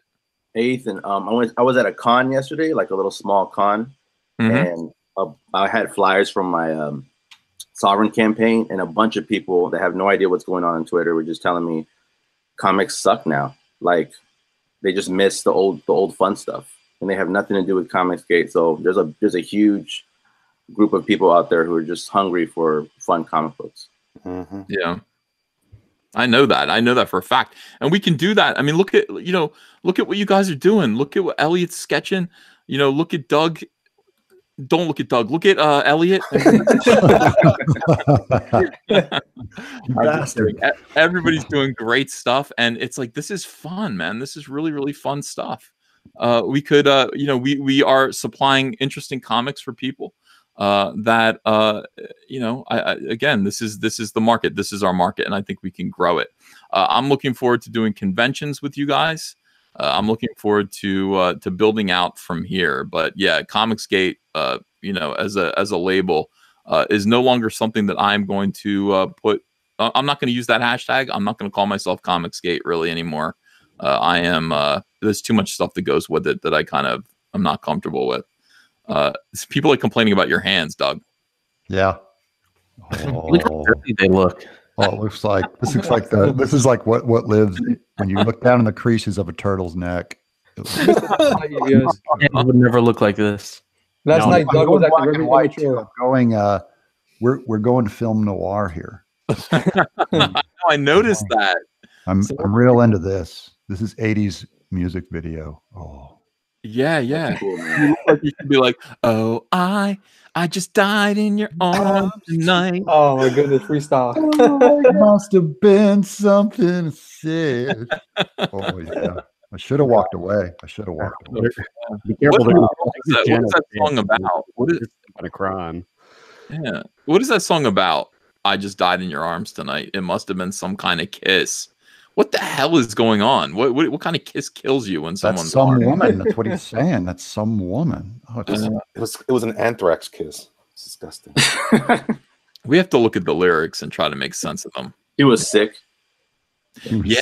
What if you had like yellow fever or something like that? But oh my god, you gotta play that on the piano. The actual words "I just died in your arms tonight" originally came allegedly to Van Eed while he was having sex with his girlfriend. The French phrase "le petit mort" or "the little death" being a metaphor for orgasm. Oh, you know what? Critias goes out and he does the research that we need, and that's why we need him on the show. That's why we need him. Where you were walking with the coat. That's what happens if you didn't take the coat off. Yeah. All right. Let's see here. I'm going to read some more super chats. Thank you guys for sending them. And let me get caught up here. Appreciate it. Jay Potts says, looking forward to all the great books to come and watching it happen. DeGazrin says, glad you got the channel up and running. Regarding COMICSGATE, as a newcomer to comics, I love how you bring on creators and promote their comics. And people who are worried about me stopping doing that, I'm never going to stop doing that. I'm never going to stop doing it. It's too good. It's a net good for the comic book industry and for people's lives. So I'm never going to stop. Talking Pulp says, man, what a week. I'm exhausted and mostly an observer. You made the right decision. I support you. I'm sick of the fighting, bitching, finger pointing, and drama. I came to COMICSGATE for positivity and change. That's us, gentlemen. Yep. Jack Straw, these whiny a-holes tried to suck the fun out of the room. And Ethan has done more for the community than any of these original Gators. Thanks, Ethan. Well, not Zach, though. Not Zach. Zach's an original Gator, and he's done more than me. I think he came up with a lot of ideas, and he was the first guy to crowdfund successfully. Scott Brown, Splato plus all caps equals the fans winning. So John, that's John Malin. That's what we're thinking. It's like, can you imagine, like, Splato Delgado is its own, little agency, its own state within the United States. I guess I'll be New Jersey. He's Detroit. He's a dump. I'm whatever Malin is. I got dibs on New York before Elliot claims it. I got California. California would be, yeah, it'd be good. I'll take Tampa. I'll take Tampa. That's good. Yeah, I yeah. want Fresno. You guys, Maryland Militia's Michigan. not cities, states. You guys are like, listen, I'll be. Soon we're gonna get down to little townships. No, be a state. Be a All right, state. Florida. I got Florida. I got that. Which includes Miami, I guess. All right. The worst state. I got the Dakotas. That's where my dad lives, and Sorry. he helps Native American Indians there for the government. That's what my dad's job is. Yeah, these people have met my dad. He's coming here. By the way, my dad, Holiday Van Sciver, he's going to be here for Thanksgiving, so he's definitely going to want to get on the air. And I'm going to have to come up with a logo for him when he gets on to talk. I think it's going to be a filthy that's going to Furby. be gold. Yeah. Did you say your dad's name is Holiday? My dad's name is Harvey, but since he was a hippie in the 1960s, a hippie Mormon, and he's so funny. They called him Holiday because he wouldn't work. So, That's a dope nickname. Yeah, in his midlife crisis, during his midlife crisis. By the way, I am the same age as him when he hit his midlife crisis. So, where's mine? Oh, I guess this is it.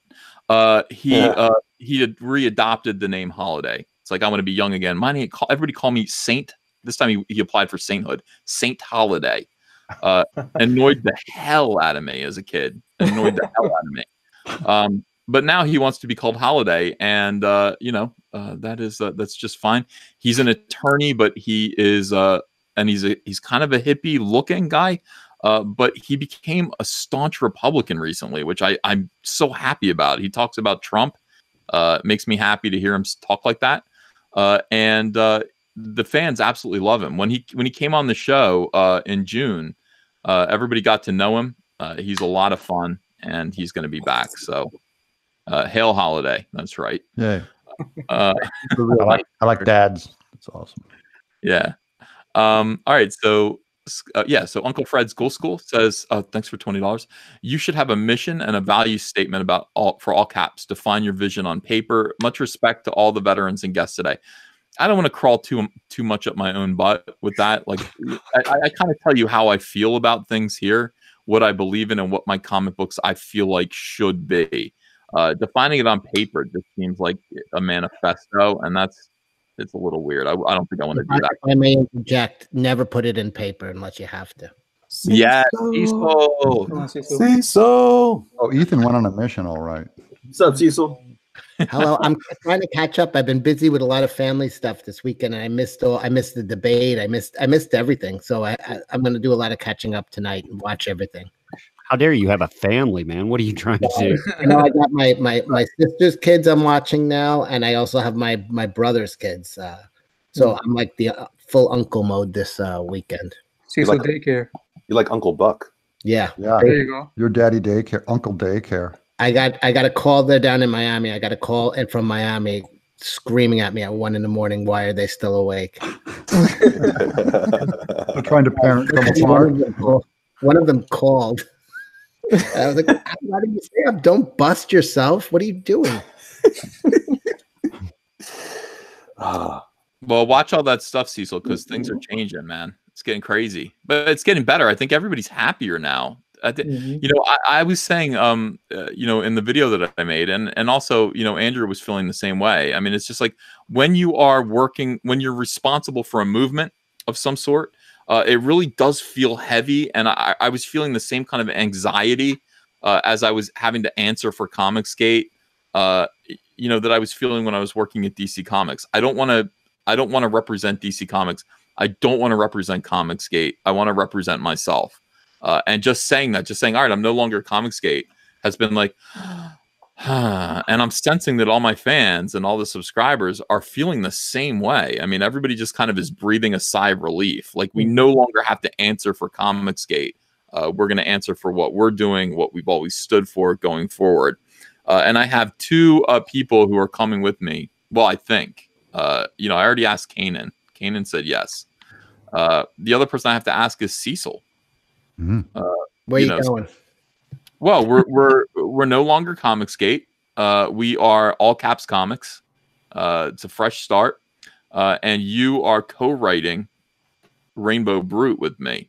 That was the agreement. But I mean, listen, if you are married to COMICSGATE, you know, Well, I just got a huge back piece that said COMICSGATE for life, so I feel kind of Mood. yeah. coming along with you, Ethan. Move over. All right, good. So Cecil's with us. Cecil is part of All Caps Comics. Cecil, I've declared myself the dictator of All Caps Comics. I am. You know how people were like, he thinks he's the leader of COMICSGATE. No, I don't. I am the leader of All Caps Comics, though. So you know, that is I will make rules, and that means that there's going to be a strict regiment for you involving your drinking. Okay. Dress I'm code. already on a strict regimen. That's right. We're going to need you to drink more. Dress code. Get Cecil in a suit. Whenever you write Rainbow Brute, you got to be drunk. Yeah, you got to be drunk the whole time, and you got to be drunk for the live stream. So if you can handle He that has a drinking problem, right? What's that? Rainbow Brute has a drinking problem. He punches out the Care Bears when he's drunk, right? That's correct. And you know, Rainbow Brute is you know, he's a hero for the most part until he gets drunk. Liquor in his little fairy world over the rainbow is actually just kind of nectar. You know, it's honeysuckle nectar. That's what he drinks, and it gets him drunk and pissed off. Now, the other thing that we have to remember, Cecil, is that unicorns exist up there, but they're like rats. They're everywhere, and they're pains in the asses. If you can have a unicorn infestation, They're vermin. They're vermin. Rainbow Brute just like choke slams unicorns to get him out of his way. I mean, there's going to be a lot of wrestling moves. It's going to be the best book ever, dude. So this is pretty exciting. We'll talk more about this. I'm just going to try to get into the head of his son. I don't know what it's like to be a disappointing and effeminate son. I'll just. And it's just that I got all the answers about that. All right, so very good. We will talk about this more, and it's going to be fun. It's going to definitely be fun. Let me read these super chats. Hey, Ethan, I got to jump real quick. Hey, thanks for having me on, and I'm glad your channel's back again. And congrats on your move, man.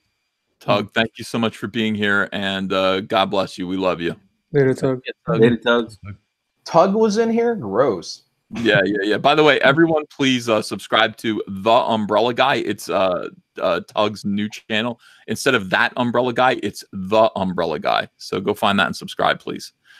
Let's see. Blah, blah, blah, blah, blah. A stripper named Trixie. Thank you for a $10 donation. Turns out she's not really a stripper, by the way. We did ask her on a stream the other night. She said, nope, just for my husband. I said, okay. The Mob Seat, thanks for $1.99. Comic Artist Pro Secrets, Comics Great Live. Ricado Laws here. Hey, Nick. He says, yo, EVS, thanks for coming on the show. What up, DNC? Keep selling great books in church, so can't listen. We'll catch a replay. Zebulon Pike, 100 years since the end of World War I, a whole century. Yeah, that was a big mistake, that whole war. Joe Marone, welcome back, EVS. Red User 1, Zach is COMICSGATE. Oh, my God. I lost my place all of a sudden. How boring is Nick's church if he's on this show texting and he's in the pew on his phone banging out banging out the Suma. I'm getting yelled at by my niece. Okay, do you need to go? I ate. Yeah, go upstairs. I ate Dick. I ate. All right. Found their Halloween candy last night and I went nuts, and I just figured it out just now. Oh man. Good luck. I did. I found it, and I'll buy you more. Okay. I promise. I promise. I'll buy you more. Yes. Okay. I'm sorry. I was hungry.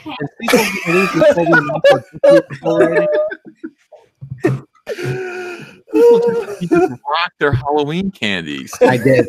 I found it. It was like they were in the coat closet. And I was like looking for a coat. It was cold. It was cold yesterday, right, Ethan? It was in like the 30s. It was cold, yeah. And I started searching through the Coke closet, and I just used 2 huge bags of candy. Trails of wrappers everywhere. Yeah, chocolate running down the chin. They just figured it out now. They're pissed. What did you get into? Like, what was it? What are you into? I took all of their Nestle Crunches for sure. Took the 100 grands. Kit Kats. Kats are all gone. Snickers. Yes, Snickers. Yeah, all the marquee things are gone. They got like Mary Jane's and Gobstoppers. They've got Abba Loser and candy. Chico sticks. Bottle caps. Oh God, the disgusting stuff. Well, I mean, you got to do what you got to do, and they should have hit it better. They really should have. Yeah. They shouldn't be having it. It's their fault. They're responsible. My question is, why did they knew you would come, so they hit it, right? Because why would they have it hiding in the first place? They hit it they hit it from the first place because I live here. So when I came home on Halloween night, it was already well. Mm. I tore the house apart looking for He went tearing through all their stuff. He's throwing a bong aside. and all of a sudden, accidentally, I stumbled upon it last night. I was like, "Oh my god!" Yeah. He rolled over his real doll, and there I was making up for a week of not eating it. I got into all the mounds. I like mounds and Oh, almond yeah. joy. And I took all of the people are like, what's your favorite candy? I'm like, Hershey bars. And that's it. Like, I don't need any. I know that's boring, but like Hershey bars are it's such good chocolate. I really, really like it. So I will eat all the Hershey bars. I like Musketeers. I don't get into that. The Snickers and the Three Musketeers and the Milky Ways, they're okay. You ever have a Mars bar? Yeah. They don't really make those as much anymore, as much. But the thing about I mean, those are good candy bars. Like a Three Musketeers is mostly that nougat. There's not enough chocolate involved. There needs to be more chocolate. Like if the chocolate were thicker, I'd be into the Three Musketeers more. Anything caramel, anything peanut butter, because those are like real meaty kind of candy. Yep. How about the Snickers? Three Musketeers only exists for Halloween. Does anybody have one of those other than Halloween? Never. Yeah. Right. God, that's when they make all their money. They're like, here comes Halloween. They're like, oh, thank God we haven't sold a candy bar in like 8 months. We gotta dump this truckload of Snickers, Three Musketeers, boss. What are we gonna do this? Oh, Halloween's coming. Somebody put Butterfingers too. Yeah, Butterfingers and Three Musketeers exist solely for Halloween. Oh, I like Butterfinger. Hey, Cecil. Yes. When are we announcing our comic? Cecil and Nasser go to Vegas. We're going to actually go to Vegas first, Nasser. Ooh. Like I said, it's not like we're writing a comic. Cecil and Nasser go to Mars. It's a real place. We could go to it. Research. I don't Research. But Cecil, it's going to be half boring because he's the other half. Yeah, well, it won't be after we come back. Then he'll be able to write what he knows. Oh, whoa. Can you imagine Nasser in Vegas? Nasser, are you even old enough to gamble? I guess you are. You're 21, right? Yeah. All right. Enjoy, my friend. Nasser has to be Cecil's spotter to make sure he comes back alive. That's his role. He's the chaperone. No, I don't. Make sure there's not an OD involved somewhere. Yeah, People have tried. just watch Fear and Loathing. That'll be all the spoilers you need for that weekend. Doug, trying to kill me in Vegas is like trying to kill Godzilla by steering him into the power lines. He just powers up. It just doesn't do anything. He just powers up. He'll take over and run the place within a week. It'll be his. I killed the rival crime boss, and now I run this casino. Coke Man is just like, oh, fuck off, Nasser. It's so violent towards Nasser. It's so funny. Nasser, don't take any of that personally. You're loved. You know that. But the chat does love to take the piss out of you. These people in the chat need the Kick Nasser official shirt. Yeah, well, maybe that's what they. Maybe that's the way to monetize that kind of crypto fashion. Yeah. If anybody's interested. Crypto fashion, go to check out Nasser's t-shirts. People want to know who's drawing. That's Elliot Fernandez. The other hand that's drawing that you were watching for a little while was Doug Tenaple. All right, so let me read these super chats. I'm going to read them backwards. Pocket Jacks Comics. I also claim Texas for my comic White Lily. Issue 3 comes out early next year. Anthony McGregor, thanks for £2. Harry Bergeron says for Cecil's niece and nephew's Halloween candy fund. Well, it's going to May, so thank you. I will eat candy on their behalf. Saniko, thank you for $5 Canadian for Doug to buy some orange pumice to clean his hands. Doug, orange pumice. Can you do that, please, for the fans? No. Gojirify says, welcome back. Gimpy Troll says, are you still pals with Tonka Saw, Ian Chong, and V? As far as I know. Why? Michael Derrick says, I hereby claim Texas for my imprint Cauldron Comics. My action comedy book with Iron Sight's artist Ibai Canales. How do you pronounce his name? Ibai Canales launches next year. The Abductables. Time Code Mechanic says, I will miss the camaraderie of the hashtag, but it was getting very toxic. Any Google search brings up the hit pieces, but freedom is best. Keith Wilson says, define yourself before others define you. Party Civi says, hippie Mormon, got a sec to talk about the Lord, man. That's funny. DJ Show says, hug for Cecil, shout out to his new work in comedy. Stephen Avery says, Ethan, get everyone under one flag, Empire Comics. Michael Rodriguez says, another $5 for the great looking Bigfoot Bill sketch. Mr. Reborn, thanks for $10. Panda says, please get Slick Jimmy from Little Girl Lethal back here to promote. Yeah, let me get to know Jimmy a little bit more. I'm being more careful lately. You know what I mean? Yep. You have every reason to be too. Yep. Everybody has to be. There are a lot of weirdos that their whole thing is, just let me in there. I'll get you the information that you need to destroy Ethan Van Sciver once and for all. Right, just like Andrew Huerta. Yeah, Andrew Huerta is probably. Yeah, these double agents. Sleeper agent. Who has ETHAN up? Who's got the ET thing? Is that Nasser? That's me.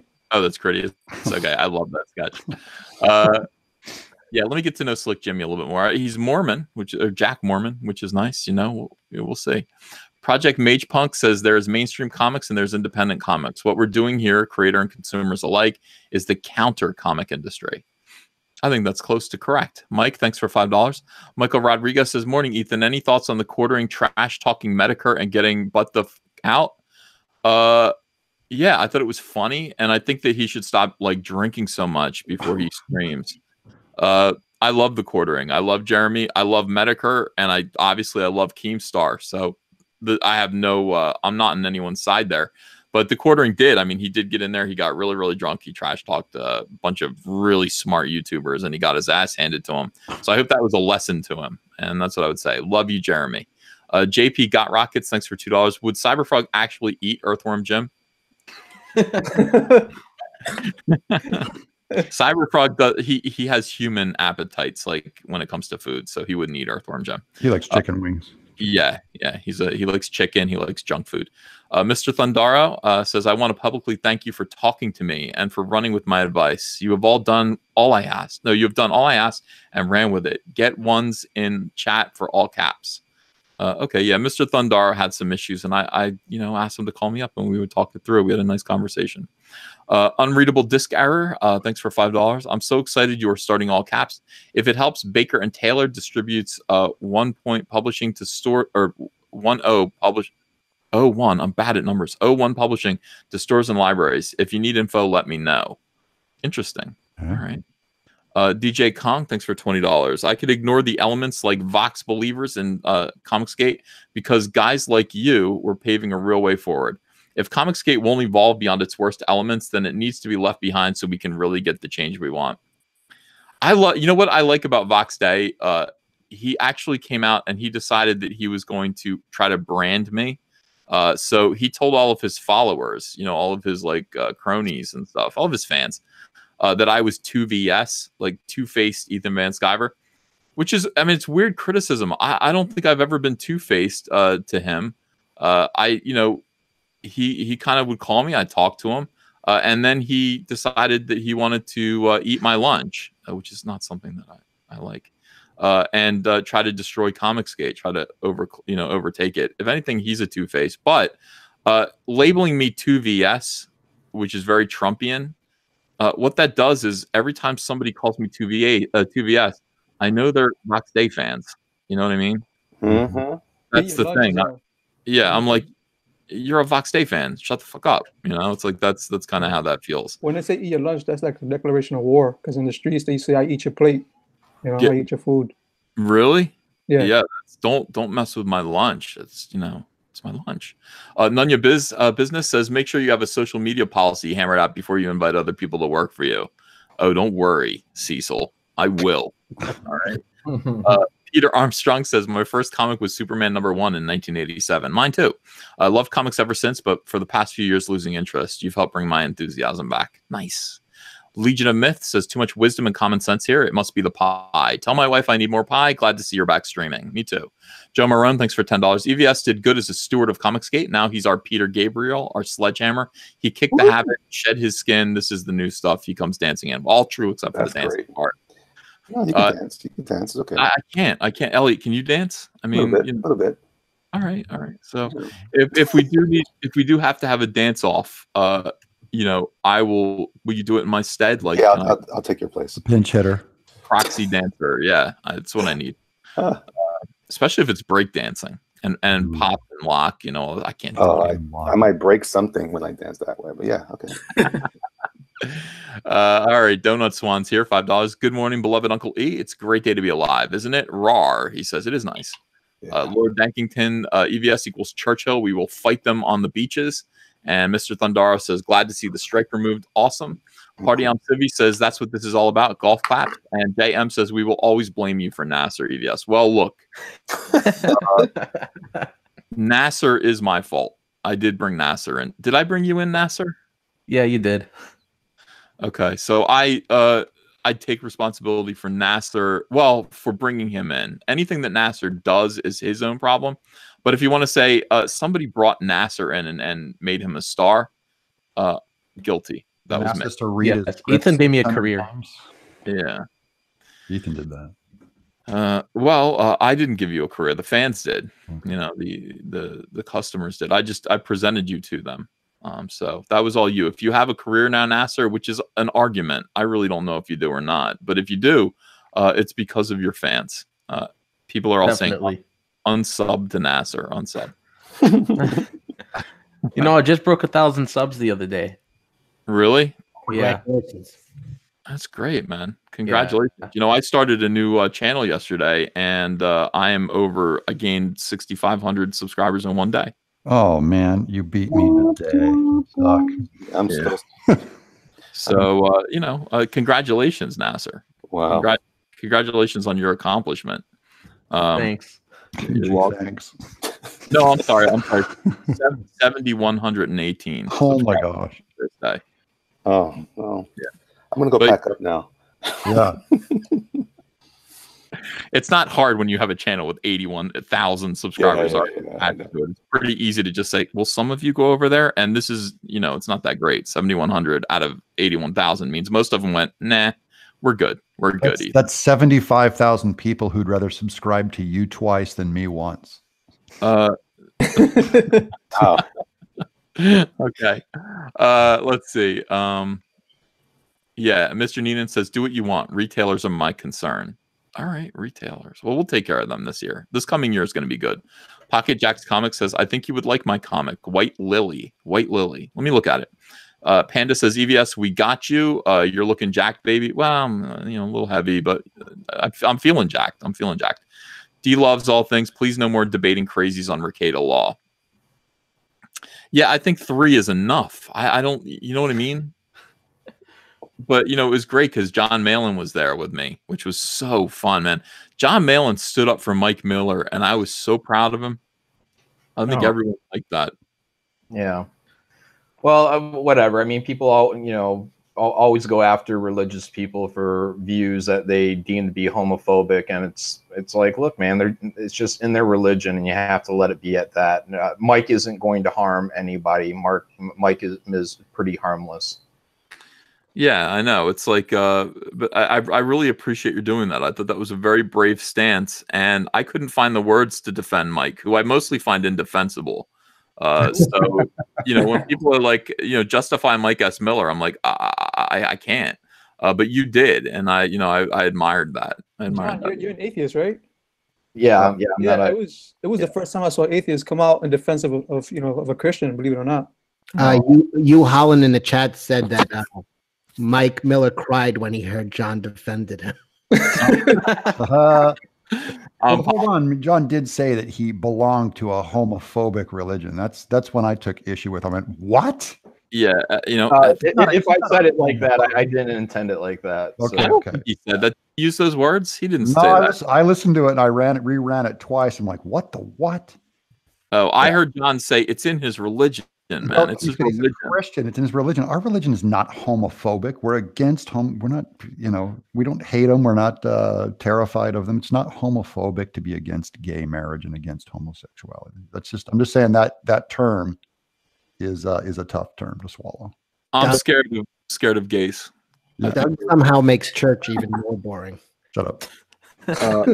Yeah, I think gays are probably werewolves. Winston Smith in the chat says Tim has the transcripts.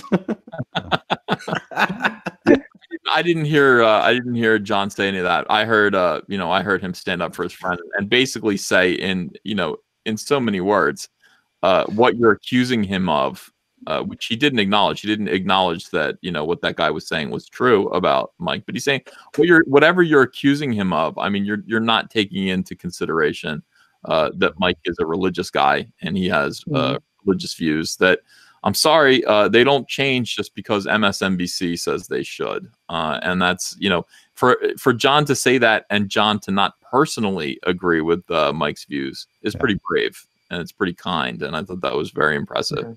Yeah, and I meant no offense if I did say that, Doug. Sure. Of course. Malin militia. Mm-hmm. What if gays were werewolves? You know what I mean? Like that was the thing. It's like, well, why?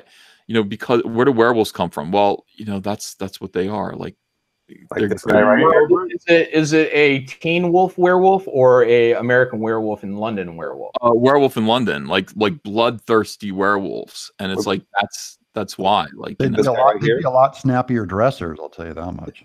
The only way to become one, you have to get butt plugged. I don't actually think that the werewolves that I've seen have dressed that poorly. Personally, I think they're not like Dracula. I mean, Dracula's full on Project Runway. I saw a werewolf drinking a pina colada at Trader's Next, and his hair was perfect. In the Underworld movies, aren't all the werewolves guys? I'm not sure. Are they? Well, I mean, in the Twilight movies, they are. I think they are in the Underworld movie. I don't think I've seen a female werewolf in that movie. That makes sense then. Did you see? I think you watched the other one. The Howling 2 had the hottest werewolf chick ever. I swear to God. Well, the Howling 1 at the end, what's her name, turns into a werewolf, and she looks like a cat. She looks like a weird. Yeah, it was very weird. It looked really stupid too. But in the Howling 2, and here's the thing about it, and I recommend that you watch the Howling 2 because she's a beautiful woman, this werewolf queen, and there's one scene where she just, I don't know what it is, but she's wearing a tight top, and her top just bursts, and her breasts are beautiful and lovely, and everything that Zach talks about missing from comics, and they just bounce around a little bit, and I don't know. In the closing, and that's one thing, and that's fine. But they repeat that scene over and over again, just that one little 1 second clip over and over again in the closing credits. So you're enticed to watch the closing credits while they play the same clip of this woman and her top breaking open over and over again. It is 100% worth checking out. I invite you all to look. If you like boobs. If you don't like boobs, don't watch it. Most people here do, probably. I've seen that scene. It's very 80s. It's the chick with the curly blonde hair. Yeah. Good scene. I'm pulling it up right now, and it says the Howling 2's subtitle is "Your Sister is a Werewolf." Right. Yeah. It's really good. I mean, she's really, like, honestly, that is all womanhood. You watch that over and over again, and you go, I do like girls. I really like girls. So maybe my argument about werewolves or gays being werewolves is not true. I don't know. I'm not sure. I'll think about it more. I don't want to, anyway, but if that's the only reason for homophobia, if gays were werewolves, I would understand homophobia, and I don't think they are after some consideration. So no reason to be homophobic, Doug. Okay. Thank you. Yeah, I'll try harder. I'll try harder next time. I was listening to Elliot's show last night, and I heard Antonio trying to get Doug's LA Hollywood connections, and I thought just how you know what I said about that, Elliot. I was like, in the good old days, you could just go and blow Harvey Weinstein. Now you have to really degrade yourself. Yeah, you have to make deals with me. Did you see that? Bryce was going full blown Nasser on me.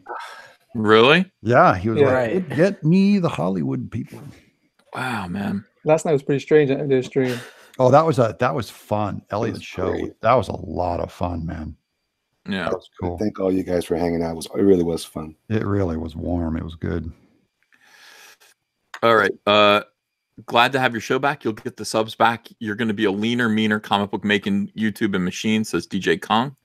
Loki07 says, as long as you continue to make comics and Cecil is a part of the movement, who cares what you call it? EBS for life. How do you like that, Cecil? Love it. I told Andrea this. I said, listen, Cecil needs to be. I said, Cecil is money. This is what you need to do. Cecil, charge him a royalty. Now, Cecil's going to be well paid. I'm not going to rob Cecil, but I mean, I know I feel like Trump at this point. You just pay me to put your name on it. My name. Everyone should consider that Cecil was somehow involved in this project and just put the name on the cover. But yeah, I said Cecil is money, and if I don't scoop him up, somebody else will. I've got to scoop up Cecil, and she said, "Yeah, I agree. Cecil's funny, and everyone likes him." We need Cecil on Brutus. You said he wasn't funny. You know, you caught Cecil. That was a long time ago. That was like a whole nother life. It came back to bite you, Nasser. It was like last week. What are you talking about? Yeah, exactly. Right. Zach always said you have to listen to Cecil for a while to understand the humor, and he was right. I had to listen to Cecil for a little bit to finally get it. I'm still listening.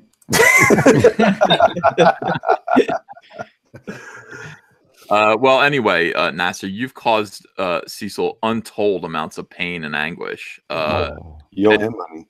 Yeah, I mean, okay, how much? Cut him in on Brutus, and then we'll talk. Punitive damages. Yeah. Emotional. These are things that you will have to repent for eventually. You're going to have to stand before God and say, I told Cecil he wasn't funny. And God is going to be like, what the fuck is wrong with you? I'm sorry, Caesar. Cecil is one of my favorite creations. And I'm going to have to sit there and shake my head. I would stick up for you ordinarily, but it's God criticizing you. So I'm just going to. Ethan Stein's monster. Yeah. That means he'll kill you. He'll end up killing you. I guess I don't want to be responsible for Nasser. I'm afraid to meet God. I've said, I don't mind him seeing my sins, but you have to stand naked in front of him. Like I don't need that with my fat ass right now. He made it though. He made your. I gotta lean out. He's seen it before. It's not. He goes, hey, that's another thing I haven't seen. Yeah, when he made me, it didn't start out like this though. I really wrecked his. He said, look what you did with what I gave you. I carved you in an Adonis, and look at me. You were meant to be. He's gonna be pissed. He's going. Plus, you stole all that candy from a kid, like you from a baby, like literally. I literally stole candy from a child. And then he laughs about it. Awesome. Yeah, I did. All right, let's see. I missed you, Ethan, says D loves all things. Missed you too. The Broham Nation says support you. I offer 2-year plus experience ModCom management services for all of you in my spare time. I would like to show my gratitude for inspiring me to draw again. Wow. All right, stay in touch. Jason Kapunen says Cyberfuck doesn't skip leg day. No, every day is leg day. Boag says press R to ribbit. Ascipio says your new channel has now been christened with a visit from Zach. No, this is my old channel.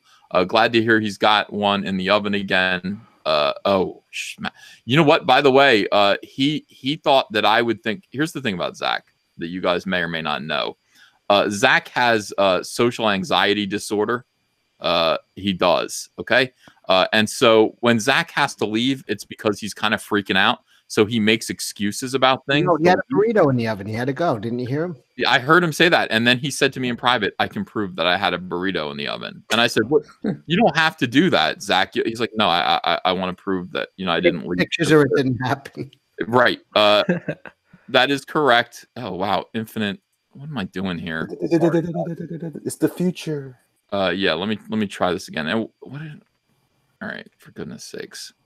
Oh, okay, here we go. Yeah, so he just sent this over, or he sent it over right after he left. So here's the burrito in question, and it looks disgusting. And it's a horrible taste in Mexican food. Is it leaking out?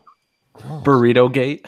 This is utterly disgusting. There's not even a picture of today's newspaper next to it. Forget that. Yeah, I know. It might not even be real, to be honest with you. You know, it just could have been They're doing something. hostage. Googled it. He photoshopped it. Yeah. Why is he eating?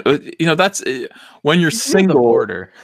Yeah, when you're single, you eat like that. You know, it's like you know, Andrea would look at that and goes, "You're gonna eat that?" And I'd be like, "I don't know." And she'd be like, "Just go sit down." And then she'd make me something better. And that's a good thing. You need to be married to a good woman. All right, Zach needs to settle down. My God, settle down, dude. And how many women are there in this audience that would just love to be married to your boy? Can you imagine being married to your boy, ladies? You wake up, good morning, your boy. Mm-hmm. And Not when you see those shoes. oh my God! All right, ladies, scoop him up. Not when you smell those shoes. A stripper named Trixie says, "Make it rain, dollar bills." All caps is a slap in the face of get woke, go broke, of identity politics and mainstream pop culture. Thank you, Trixie. Wow, she just stuffed a $10 bill in my G-string. I do appreciate that. Nicholas Glenn, are you gonna hit the shipping deadline on Cyberfrog? I don't really have a shipping deadline on Cyberfrog. I will keep you updated. I'm gonna do daily updates on my other channel to let you guys know where I'm at with that. But it's not finished being drawn yet, and you know, I work on it 10 hours a day. You know, we'll get it done soon. I will get it to you ASAP. I just don't want to rush it out. Andrea said, like, you know, every page of this looks great, and you know, you seem happier than you did when you were working on Green Lantern, and that is correct. So please be patient with me. This project will be worth the wait. Well, Hey, Ethan. I hope it will. When you're finishing a page, are you having them get they're getting colored, right? Yeah. Well, honestly, the way I work on it is I've got everything kind of laid out. I finish a page. I kind of move around a lot. When I have energy to do something, I will work on it. So if I wake up and go, I want to do a Hornet scene right now, I go work on a Hornet scene. If I want to do this, I do this. And I work on pages. And there's a lot of stuff that's in like 75% done, 25% done. When I finish a page, I send it over to Kyle, and he colors it right away. Yes. Cool. He's awesome like that. So everything that, you know, Kyle is you know, caught up on everything. Let's see. Billy Ritchie says, "I'm gone for a weekend and COMICSGATE burned." Wow. It's because you left for the weekend. Why'd you do that? I know. Like, what can you do? Gentlemen, I'm sorry, I gotta jump. My parents are actually in town and about to visit in 10 minutes, and I'm in a pair of pajamas. Go get Yeah. pair of pajamas and like chocolate all over your face. Yeah. Go get your underwear out of the sink. I gotta go hose myself off in the backyard. Yeah. See you, Cecil. All right, Guys. bye. See you later. Bye. Yeah. Boeg says, "Married to Zach, not with that haircut." It's probably grown out again. Vincent Ryder says, "See Cecil sell seashells by the seashore. Love you, see." Mark C says, "Welcome back." Jason Pryor says, "Love how everyone else is taking a deep religious philosophy. Meanwhile, EVS has the question, what if gays were werewolves?" rolling around in his head. You got to think about it. And if, you know, I got an answer from it. I think I agree that they're not working out his systematic theology. Yeah. If I could be Teen Wolf, I'd do it in a second. There she is. Would you be with another guy if it meant that you could become a werewolf? Just once. Once you would. Yeah, just to be Teen Wolf. I have to have control of the power. Hard no. You're gonna hear about that. Yeah, for me it is a hard no as well. Yeah. But yeah, I understand the debate. Like, you would have to think about it. You know, it's like you'd have to go, yeah, but I get to be a werewolf. Yeah, but I'd have to kiss some dude that I don't really like kissing. Yeah, get superpowers. You just have to lay down for a second. For a second. Yeah. When did I get on a stream with a bunch of bigots? Yeah, it's just like going to the doctors and getting a needle in your arm. Like going to the doctor. Is it really? Yeah, I like getting a shot. I like how John's response was, yeah, what you said, except besides what I said. No, not bigots, just straight guys who are thinking about becoming gay werewolf for pay, I guess, or gay for werewolfism. And I I think can't the take this sexism, Ethan. well, Nasser, you're killing me. to be a werewolf. What can I tell you? Nasser, you don't know what any of these words mean. Yeah, women can be werewolves too now, sir. Are you sure about that? We're not gatekeeping them out. Werewolfism is sexist. There's a glass ceiling to werewolfdom, that wicked spell. Jonathan Bear points out that Malin is a pragmatist, and I think that's fair to say. I think Is a what now? a pragmatist. You know, Google I thought he was atheist. Google it. Google it. Yeah. Hey guys, I figured I could jump to the I can add to the werewolf conversation. Yeah. Oh, hello, Ben. So, what would you do to become a werewolf? I would try my hardest to become a werewolf. That's what I would do. Try my hardest to become a werewolf. That would be pretty cool. I like the werewolf with Anthony Hopkins and Benicio del Toro. Did you guys see that one? Oh yeah, that. Yeah. That was Babette's Feast. Was Here's it? a question. No. If you Okay. were in prison, right, and the only way to become a werewolf was to drop the soap, would you do it? No, Yes, I don't want to be a So werewolf. if you go to prison and you're going to have to take it anyways, you might as well turn into a werewolf. All right. Let's move on. I would tie that soap around my neck. This is going to get clipped by SJW Spider-Man. Hello, I'm sure he's watching right now, and it's going to be everywhere. So F you, and no, we're going to move on from that. F that guy with a silver dildo. Oh no! I would kill him if he's a werewolf. I think. Momar thinks for 20 euros, thank you, says every movement needs to evolve or die. We want a stable alternative to mainstream crappy comics for fans and artists. This is about fans getting better comics and artists getting decent money to live. Good times coming to us all. Amen. Hey, Andrew Anderson's here. Thanks for $14.99. Throw money at the Knox on Indiegogo. Anyone who buys the For the Troops special today will get a free sketch. Also, free sketch to a lucky backer every $250 we raise. So go to the Knox, which is KNOX, and back Andrew Anderson's book. That's a really cool looking book. I like it. I backed it. It does look good. It does look good. And Andrew Anderson's is a conservative, I believe. I think he is. Nicholas Glenn says, any plans to have Doomcock on one of your live streams? I don't know Doomcock personally. I've only met him on High Council, but I like him. I'd love to have him on.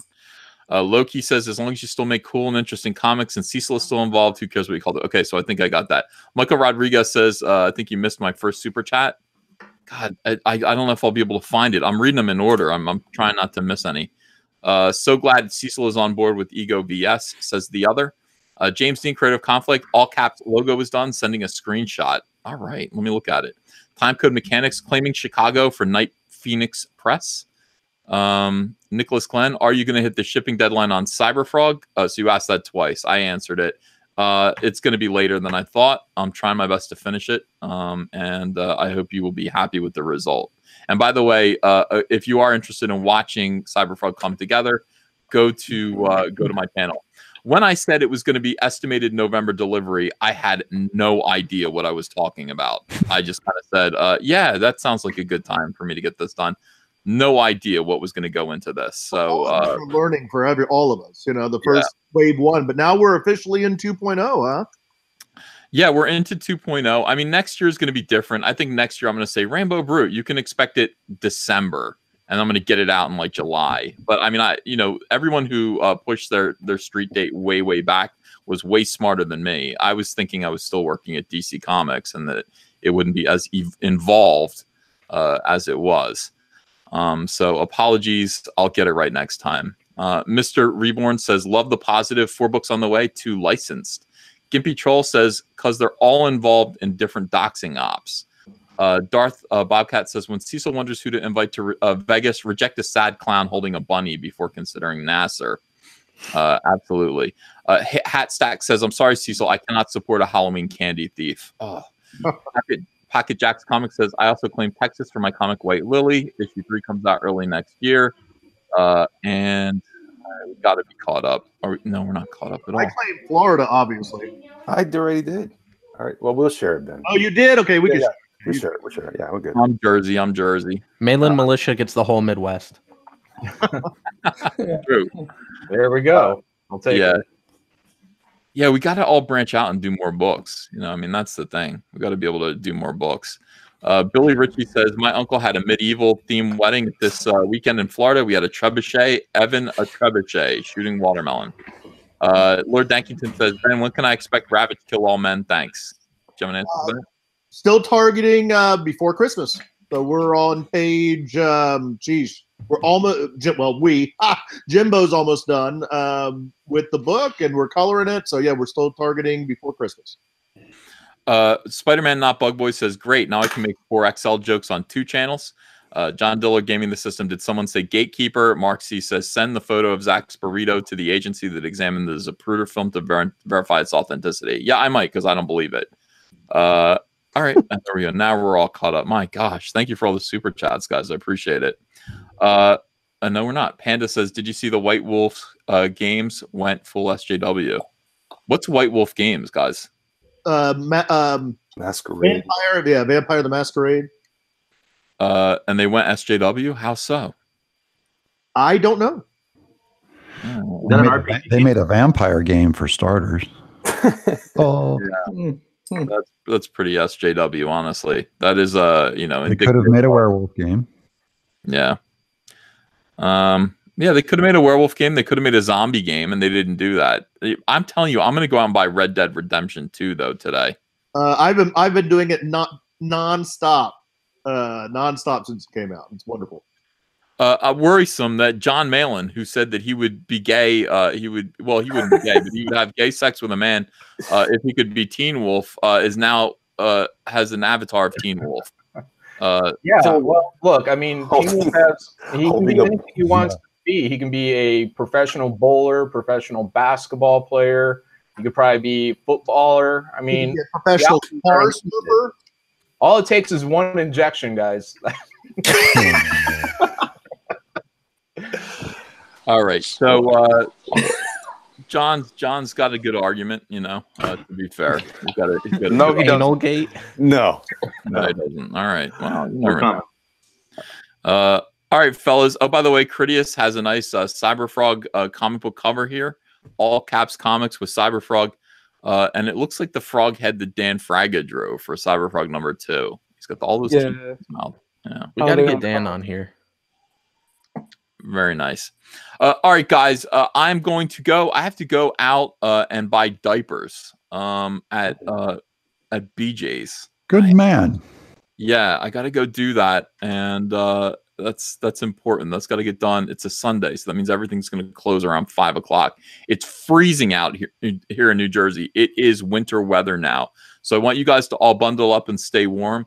Thank you so much for being a part of the show today. Appreciate you all. Make sure to back Andrew Huerta's incredible book, Sovereign. The link is in the description.